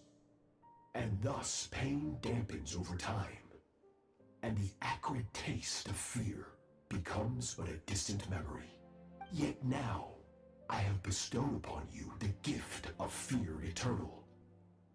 It will drown you in the nightmare of your childhood. Or it shall drive you to defeat me, whatever the cost.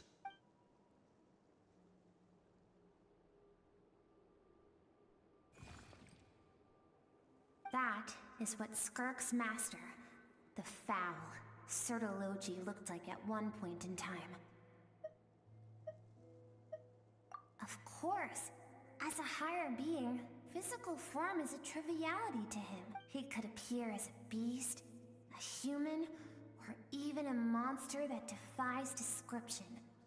The form you see him in here, clad in abyssal armor, is the one he usually wears when traveling through the stars.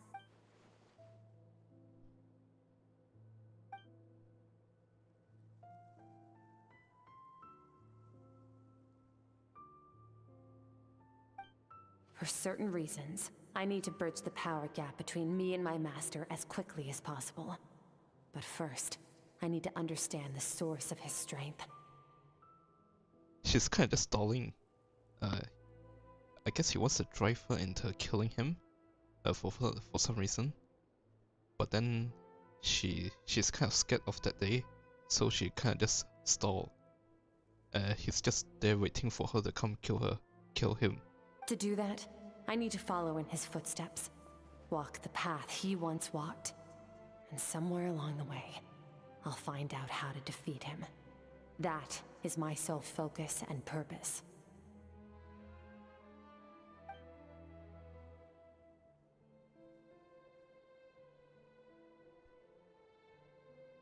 I'll let you in on a little secret. The real Sertologi is terrifying. You don't say. The scope of his power is impossible to understand until you experience it firsthand. It is absolute. The power to crush all things. Isn't Dane on par with this guy? Shall we keep going? Let's see. We're about halfway there.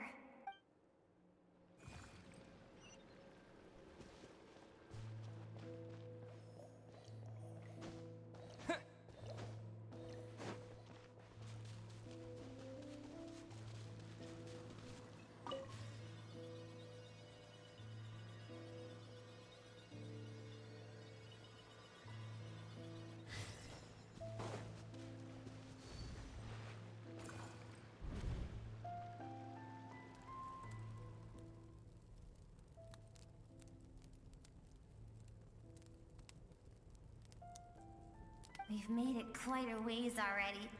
This is Skirk, when she first began training under Sertologi. I have set your broken wrist. Tomorrow, you're to train twice as hard. No tears this time. Good. Attempting to garner sympathy through tears is a habit of the weak. It's still tough. Pitiful, useless ploy. You still talk like a commercial guy. Can I ask a question, Master? Why did you save me? I keep thinking, maybe it would be better if I had died. I wouldn't be haunted by that fire all the time. I wouldn't have to go on like this.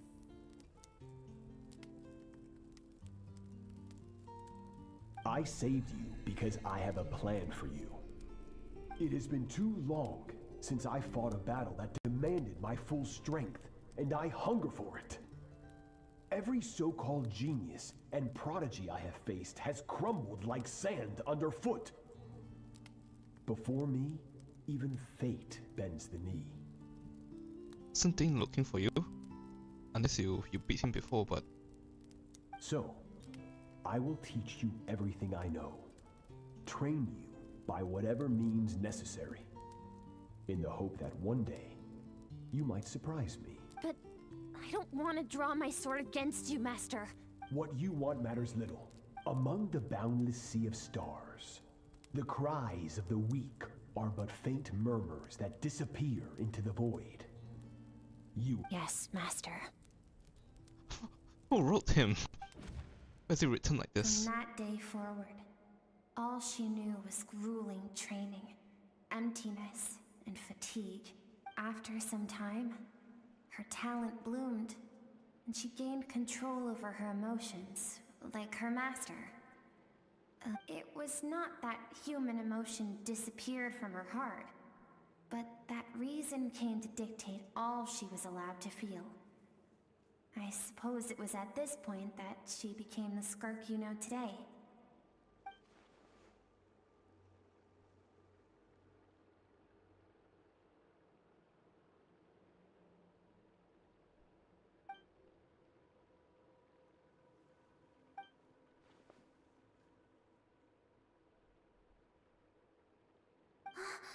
We're nearly there. I almost don't want to reach the end. Well, shall we? This is the final stretch.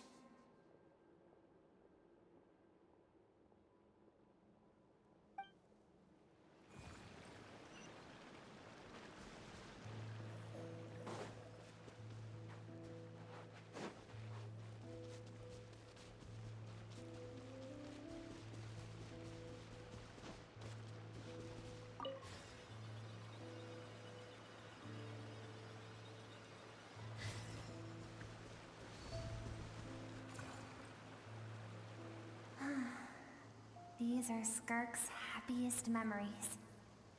What a simple and carefree time it was.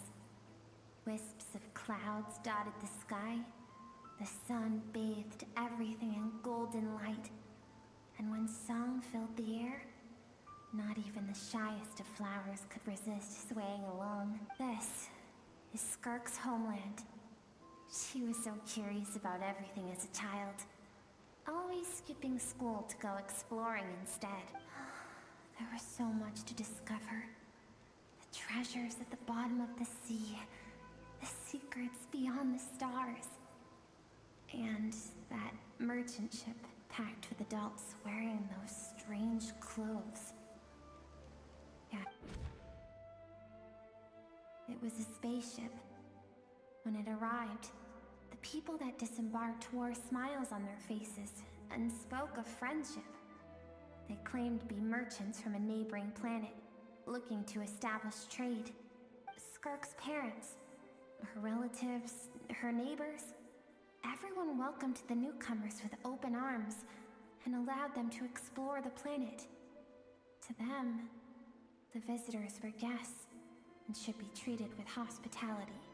No one had any idea of what was to come. Several months later, an army of unknown origin arrived without warning and carried out a ruthless campaign to destroy everything and everyone on the planet. This is planet scale. Skirk had skipped school that day, like so many times before, so she was not caught in the immediate wave of destruction. But when she came home that day, only fire and ruin awaited her.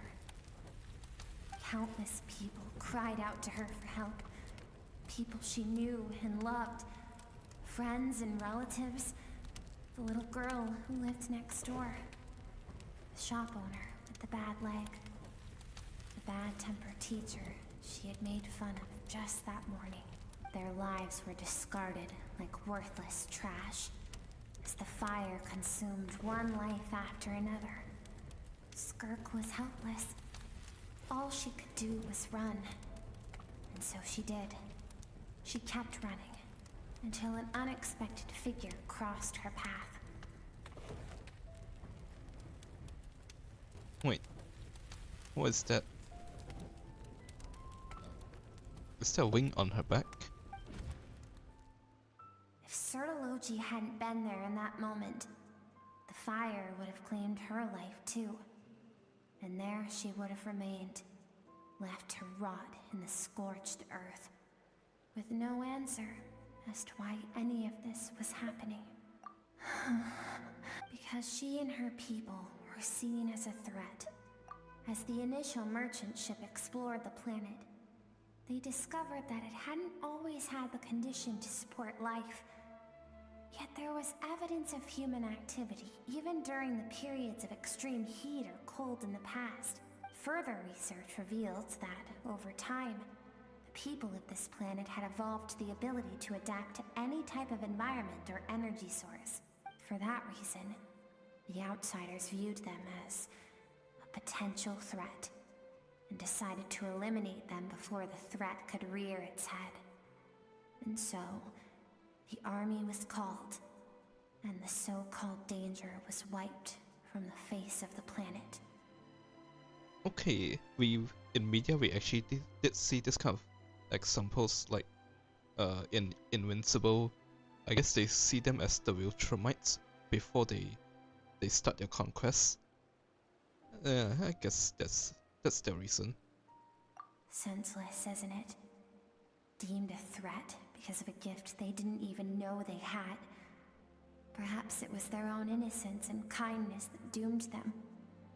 But in the end, that was lost to the blaze as well. If those with power get to decide good and evil, then all you can trust in is the sword in your hand. And so, before death could claim her, she ran. She ran and never stopped. No one wants to relive their most painful moments. Well, that brings us to the end of the story. This is as far as we can go. Skirk is waiting over there. For both of us. Let's go to her. It's time to fulfill my purpose. And my greatest wish over all these years. What, make a friend?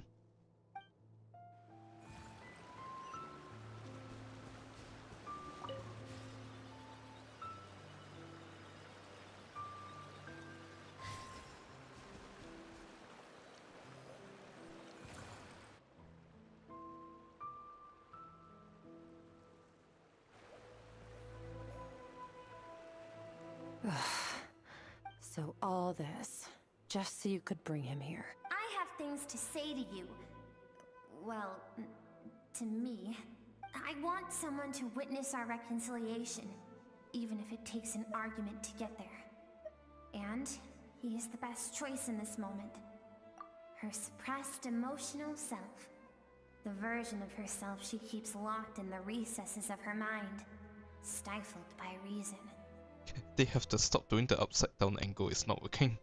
All those rejected impulses, those discarded aspects of your past selves, they are a part of me now. I am who you used to be. Someone you have refused to face for too long. So, I came to face you instead. You're wrong. I've faced you all along. Your existence makes me weak. Moments of joy and longing are when we are most vulnerable. Don't forget, it was a penchant for goodness over reason that doomed our homeland in the first place. The vastness of the universe renders everything insignificant.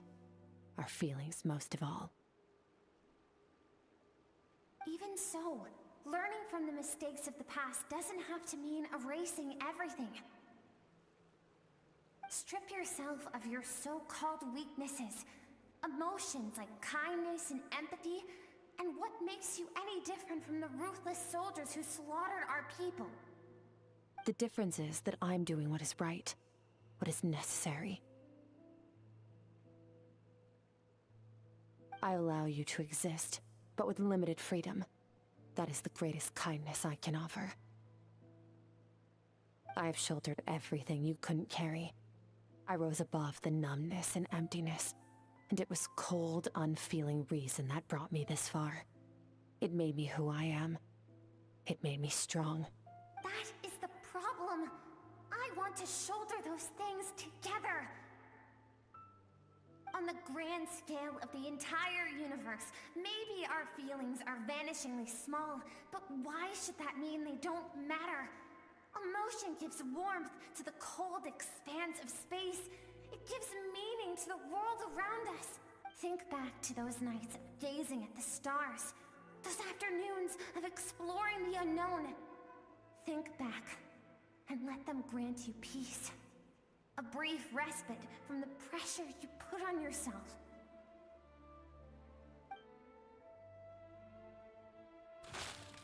That isn't what we need. Exactly what we need. Aren't you curious about why recovering your strength has taken longer than normal this time? This is kind of awkward. Finally, you get to the important part. That is the only answer I came here to find. And look around. Look at your inner world.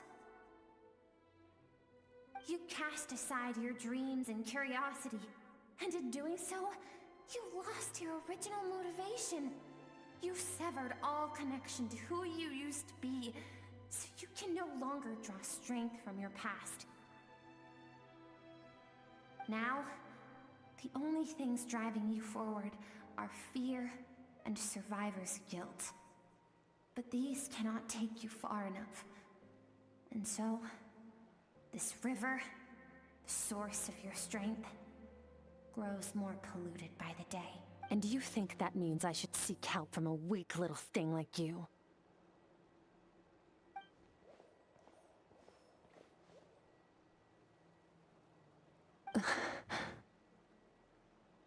Oh, don't start now.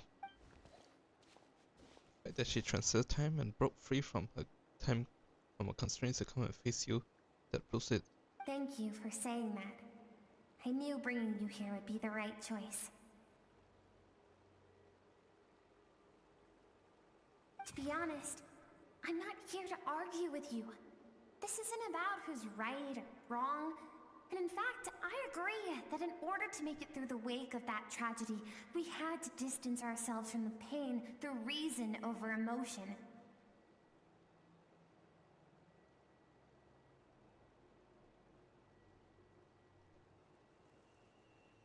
But what is right at one point in time isn't always right forever. I know you will never forget that fire. I know the fact that you were the sole survivor fills you with guilt. And I know that among the voices that haunt you, mine is there too. Because deep down, you know that you didn't turn out to be the person you wanted to be. All those unfulfilled hopes are like knives to the heart. And I don't want you to hurt anymore.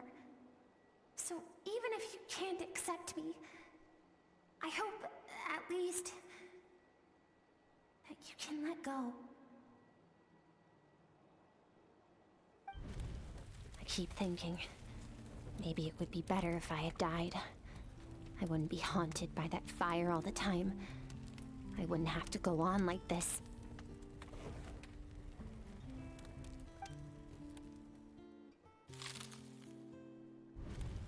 Your dad and I, we're not afraid to stare death in the face, but we need you to survive.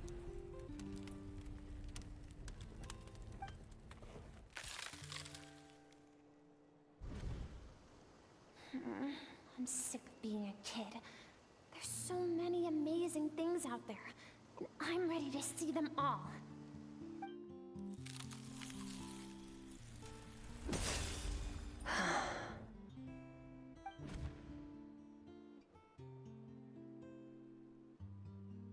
I remember. There was a song Mom and Dad always sang when we went out to fetch water. Dancing water. The sand along your path is begging for your song and movement. Will you carry this burden with you on your journey?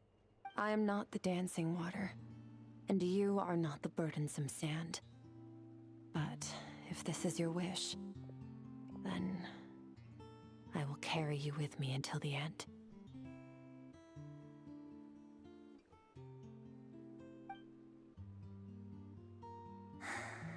Thank you. I should be thanking you. That was quick. Singing? Singing?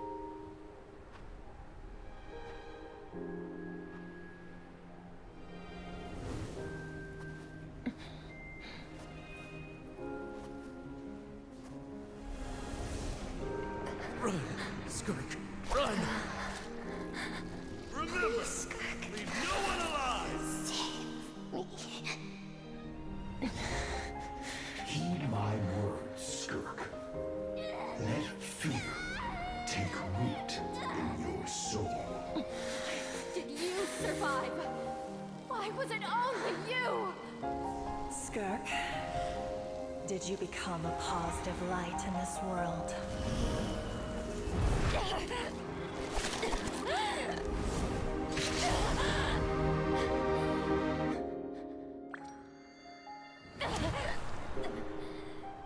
Hey, this doesn't have to be the end.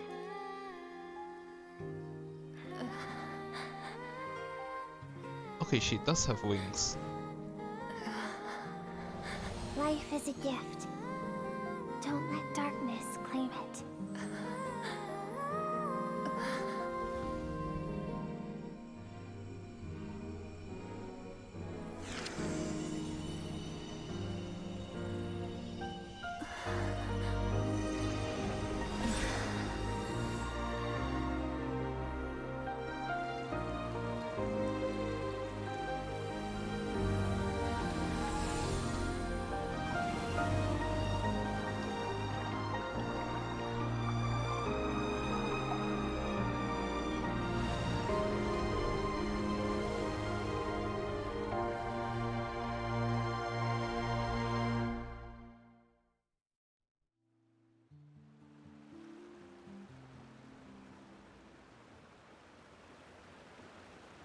So, you saw my memories then. I once asked my master if survival of the strongest was the law of the universe. He said no, but in a world without order, those with no moral boundaries tend to be the ones who survive. That's why, after hearing his answer, an idea came to mind. An idea that, one day, I would create a new world order. One in which there would never be another tragedy like that fire. One in which power was not the law of the land. Is what I think's going to happen going to happen? But that means I must defeat him. Because my master, Sertologi, is, at the core, a defier of all rules and order. Yes. And not just because of the gap in our abilities, but also because I have no reason to see him as an enemy. Although his decision to train me was not made out of kindness, he did everything a master should. He saved my life, taught me the sword and the principles of strength. And for that, I respect him. I know, and it's not something I want. But Master never goes back on his word. I have to treat everything he says as a promise. He's no longer into that, but he sends me messages through the abyss every now and then. Most of them are simple greetings, or an answer to one of my questions. He said he'll come back if you make friends, or something. Every time I hear from him, my heart skips a beat. And I wonder if this is the moment where he'll finally appear before me and tear down everything I've built to pieces. Maybe that means I do live in eternal fear, just like he said. Yes, I respect him, but I'm also afraid of him. And for that reason, the pursuit of strength consumes every moment of my life. I don't know what Master has planned, but I have to be ready. Help me? Why? This isn't your fight.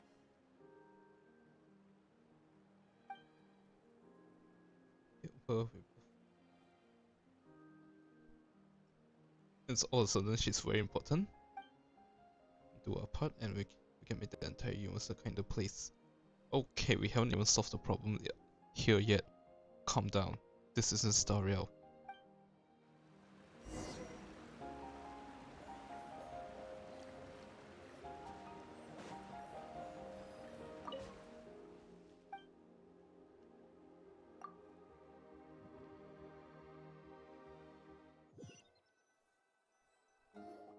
Okay, Paimon, what do you cook up?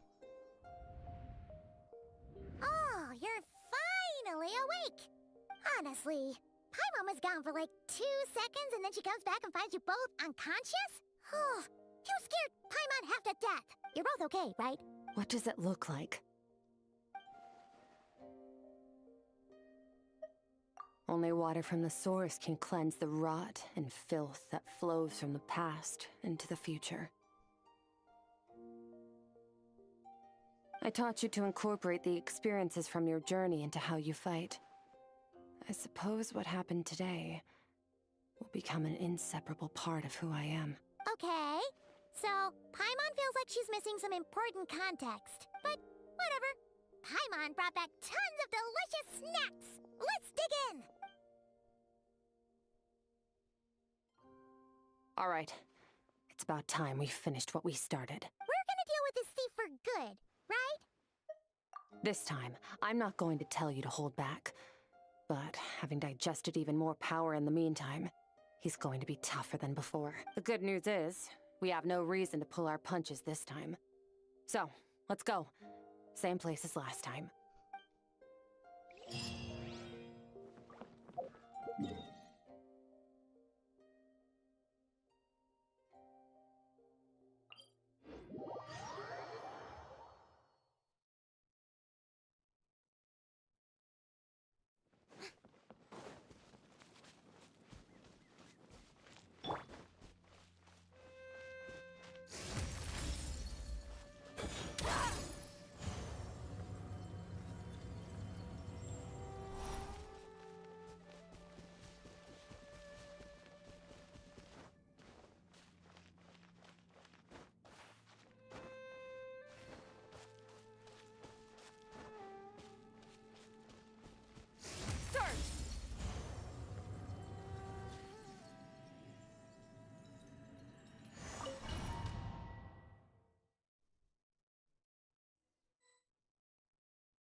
Wait, isn't that the form the all-devouring narwhal changed into?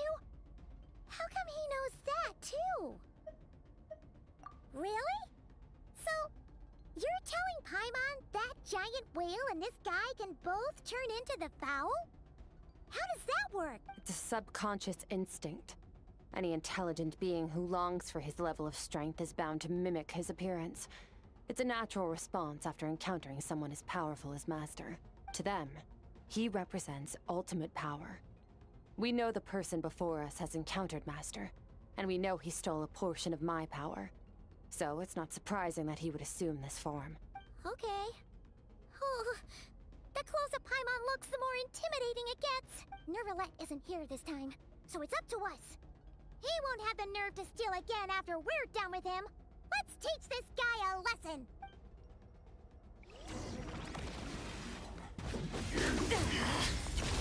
Into the bush! Okay, that did nothing.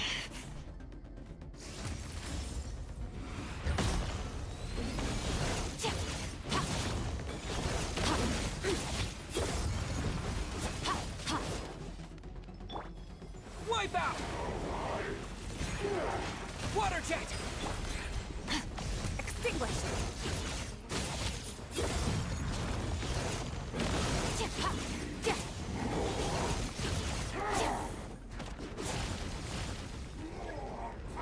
Haven't forgotten your training, I hope.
Annihilate. Power. Beyond this world.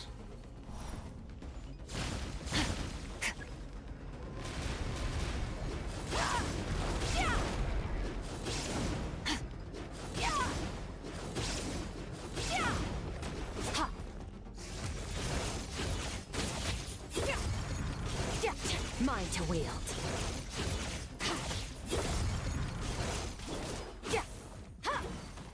That was dramatic.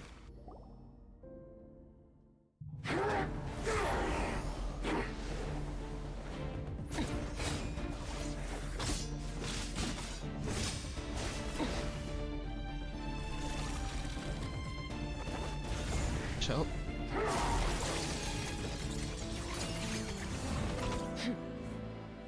Haven't had enough of my power.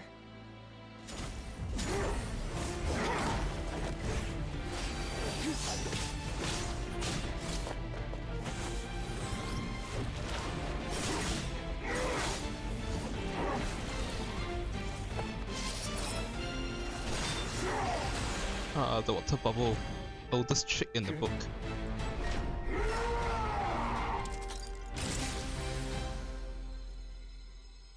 Well then, let's see how much more of this power you can handle.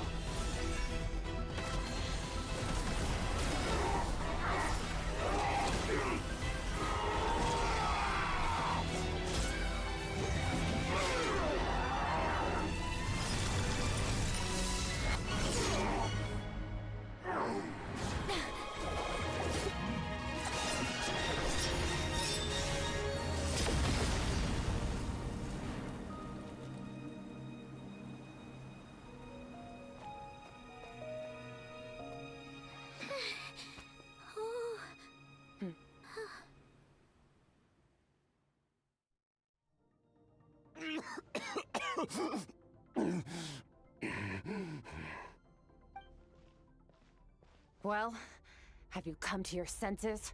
You saw that my body was at its limit. So, you deliberately channeled your power into me, knowing that it would destroy my shell from within. A Conrian. Such power. Such keen battle instincts. So you must be... Skirk, Sertologi's disciple. How long has it been? How long has he been away from Tevat? Hundreds of years. Hundreds? Sorry. It's a lot to take in. I should introduce myself. I am Skofnungar, a friend of your master and one of his followers. This is the first time I've heard your name, Skirk. But hundreds of years ago, I knew you existed. And I knew you would come here. Hundreds of years ago? Sounds like you and Master have quite the history. Care to tell us about it? Of course. Might as well take advantage of a clear head while I can. The story starts a long, long time ago. I think this is the only Conrian we meet in the present day. All the ones we meet are like during the past or some weird time space. Oh, I guess he doesn't have a physical body anymore. He exists in the void. I was born into a noble family in Conria. As the eldest son, I was set to inherit our title. But I contracted an incurable illness as a child, and everyone gave up on me. I trained the sword harder than anyone else, defeated all of my peers. But it was all in vain. When other people looked at me, all I saw in their eyes was pity, or a strange glee in my misfortune. Even my parents were just waiting for me to die. Over time, my heart hardened, and I became aimless. That was the point where I met your master, Sir Taloji. We were similar in age, but different in background. He was born in prison, the son of criminals who had been sentenced to death. He spent his childhood wandering the streets, facing more criticism than the literary works in the Universitas Magistrorum. Okay, on hindsight, this is not the kind of guy you want in the Kanria army. I mean, whoa, are you really surprised he turned out to be one of the 5 worst people in the country, in Tibet? Yet, he always wore a smile on his face, as if kindness and malice were one and the same, and he could not see the difference. I still remember what he said to me when we first met. You need to fight to survive. Even if it's a losing battle, it should light a fire under you. How can you sit back like this and go down without a fight? That does sound like something he would say. He was the first to acknowledge that I was worth something, and he inspired me to keep going. When we sparred together, it was the first time I'd actually felt the thrill of combat. When I was 10, he stole forbidden research materials and managed to cure my illness. It was like there was nothing in this world he couldn't accomplish.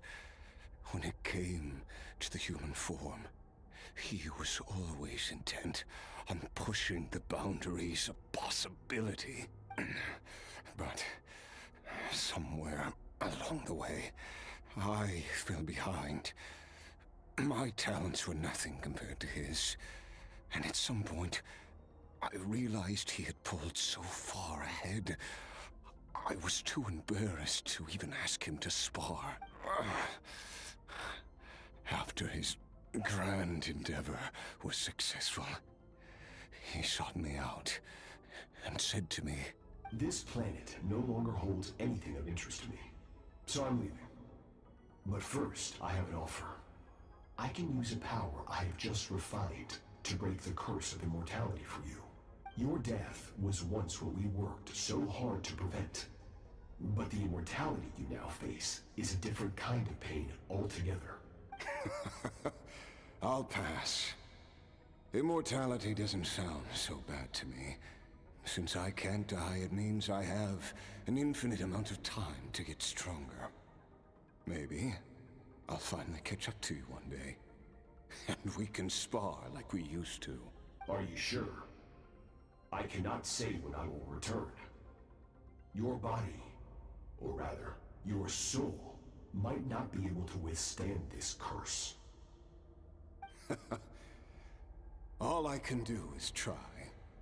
After all, a wise man once told me, people need to fight for their own survival.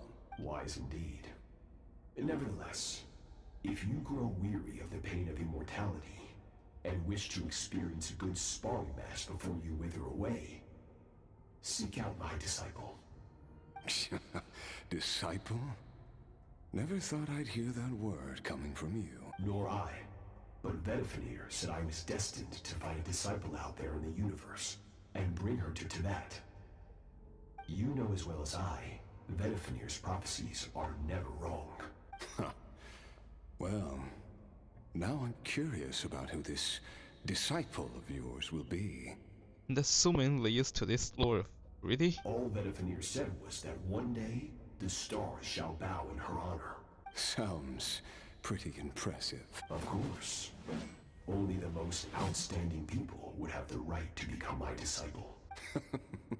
Still self-assured as ever, I see. But you're not wrong. I'll be leaving then.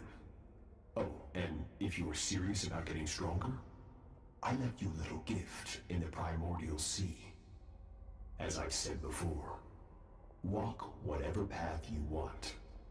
Freedom means even the wicked get to make their own choices.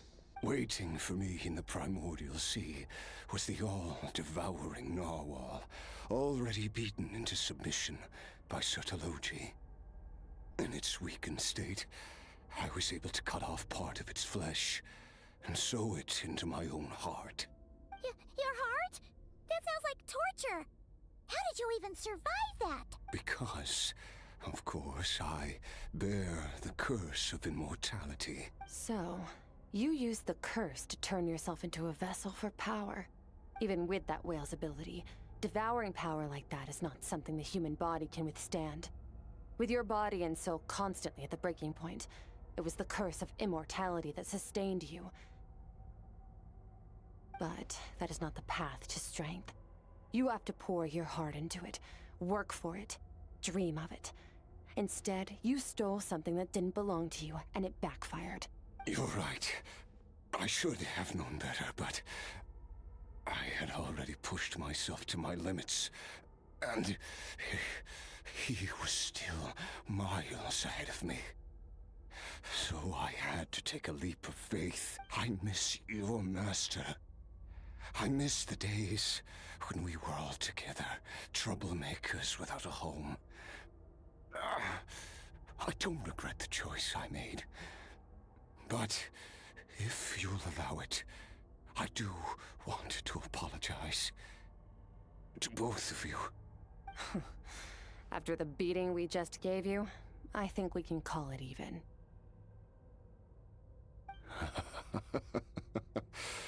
You're an interesting one as well. Sertologi's disciple. That's a lot to live up to. It can't have been an easy experience. I know what he's like. He rules with an iron fist, using despair and fear to force you to catch up to him, all the while standing ever out of reach. We're like mountain climbers in the dark, never knowing how much higher we have to climb, or when we will see the sun again. True. But I made up my mind long ago. No matter how dark it gets, I will not give in to despair. I will overcome it. Besides, after hearing your story, I suspect what Master really wants is not a battle that demands his full strength, but rather a defeat without regrets. Oh? Since you're his friend, you must have some things in common. First time we came here, when you stabbed me through the fog and stole my power, I felt no emotion coming from that spike. But when you had to devote all your strength fighting me just now, I could feel joy and passion emanating from your blade. It was the joy of a researcher discovering the truth of the world, the joy of an artist uncovering a temple of wonders. Interesting. I'm certain I didn't express those emotions outright. Yet you were able to read them from my blade, like a glimpse into my inner world. You're right. That battle brought me an unbridled sense of joy, and my defeat brings me no regret whatsoever. Exactly. I think Master also craves a battle like that. One where his opponent forces him to use all his strength, unlock the extent of his potential, and transcend his own limits. A battle to end all battles. After which, all can come to an end. Including, perhaps, his life. For that very reason, good and evil are meaningless to him. He has one purpose, one goal: to complete himself. It's one of the secrets to his strength. Perhaps you're right. Perhaps that is his goal. What a battle that would be. Oh, to witness such a... Are you okay? Too many different kinds of power are surging through my body. The curse of immortality allows it all to coexist, but it does not remove the pain. I won't be able to hold on to my sanity for much longer. What a shame. I I would have loved to witness that battle. Sotologi once offered to free me from this curse. Now, I must ask that of you, Skirk. Can you release me from the pain? I can, but not through death, if that's what you are hoping for. It's not a suitable punishment for your crime. As an alternative, I can take your consciousness, along with all the power you've consumed, and smash it to pieces. The impurities will dissipate, and under the curse of immortality, your mind and body will regenerate. When that process is complete, you will be back to who you were before, no longer tortured by powers you can't control, but it will be a time-consuming and painful process. The decision is yours to make.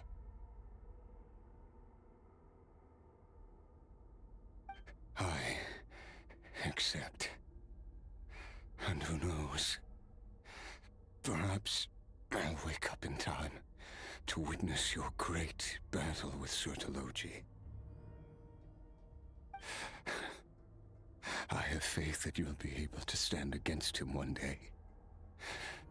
Though, I know it'll be a long and arduous road. If we are climbers in the dark, it appears the dawn has finally broken for me. But your ascent continues. I think we still have like 30 minutes, so something big is gonna happen, or... At least, it looks like you are not alone on your journey. Uh-oh, this sounds like foreshadowing. I will reach the top of this mountain, no matter what it takes. And you, Skofnunger, will be my witness at the end of all things.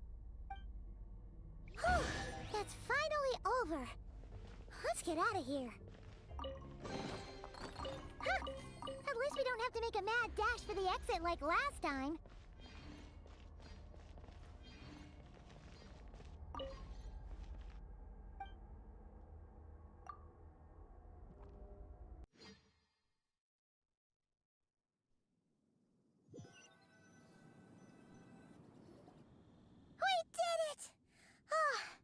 It's only been a few days, but it feels like forever. Once again, we've proved there's nothing we can't overcome. We're just that awesome. Wow, you sound even more confident than usual. Guess you really have become stronger.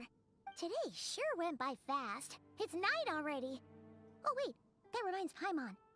The stars you mentioned, the ones that died out, are they back now? Yes. The power Skofnunger stole has been returned. So, the stars have regained their light. Great! Huh, it's crazy that you even noticed their light was gone. There are so many stars in the sky. If a few disappeared, Paimon definitely wouldn't be able to tell. I suppose it's because I have gazed upon this sky for centuries. The false stars, hanging in the meticulously planned sky, glittering with rotten light. It's not real. And yet, it is for that very reason that I can look upon it and enjoy the momentary peace it brings. Even the most beautiful of bubbles has to burst. We will return to the real universe one day, whether of our own volition or not. Time marches ever forward. Even the innocent and naive will taste life's bitterness. Yet through hardship, we grow, until we learn to seize the sands of time for ourselves and uncover our... Though we gaze upon a false sky, sorry about its that. vastness and majesty is palpable. One can only wonder, what is it going to take for kindness to reign supreme in the vast expanse of the universe? Time marches ever forward. Even the innocent and naive will taste life's bitterness. Yet through hardship, we grow, until we learn to seize the sands of time for ourselves and uncover our true strength. Ugh, this is all going over Paimon's head. But if she knows one thing, it's that the Traveler always finds a way. Ever since we met, he has filled Paimon's days with happiness. No matter how tough things get, he always finds a way to make it better. If it's too big a job for one person, then we'll do it with two. And if two's still not enough, then three. We've met so many amazing friends and accomplished so many amazing things. As long as we don't give up, we can make any wish come true. I suppose when it comes to you, anything is possible. Well, I should be going. Now that my power is no longer isolated from my emotions, I need more practice to get used to it. I suppose fate will decide. Maybe we'll bump into each other on the street. Or maybe we'll reunite on a different planet entirely. Hopefully you'll not cry. Regardless, reunions and partings are but passing moments. More than anything, I hope that, at the end of this journey, wherever it takes us, we stand in a world reborn. One without war, pain, or forced partings. One where new life can bloom, even where there was once nothing but scorched earth. For this, we must all work to become stronger. If that's what you want to call me, I won't object. Goodbye.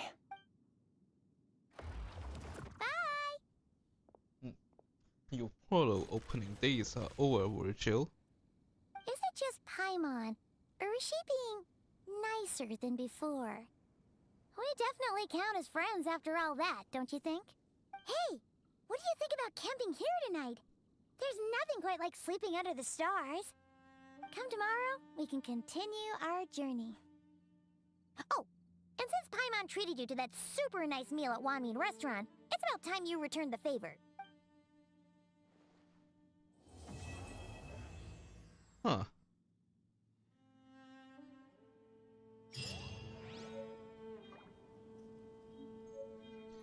Unbounded.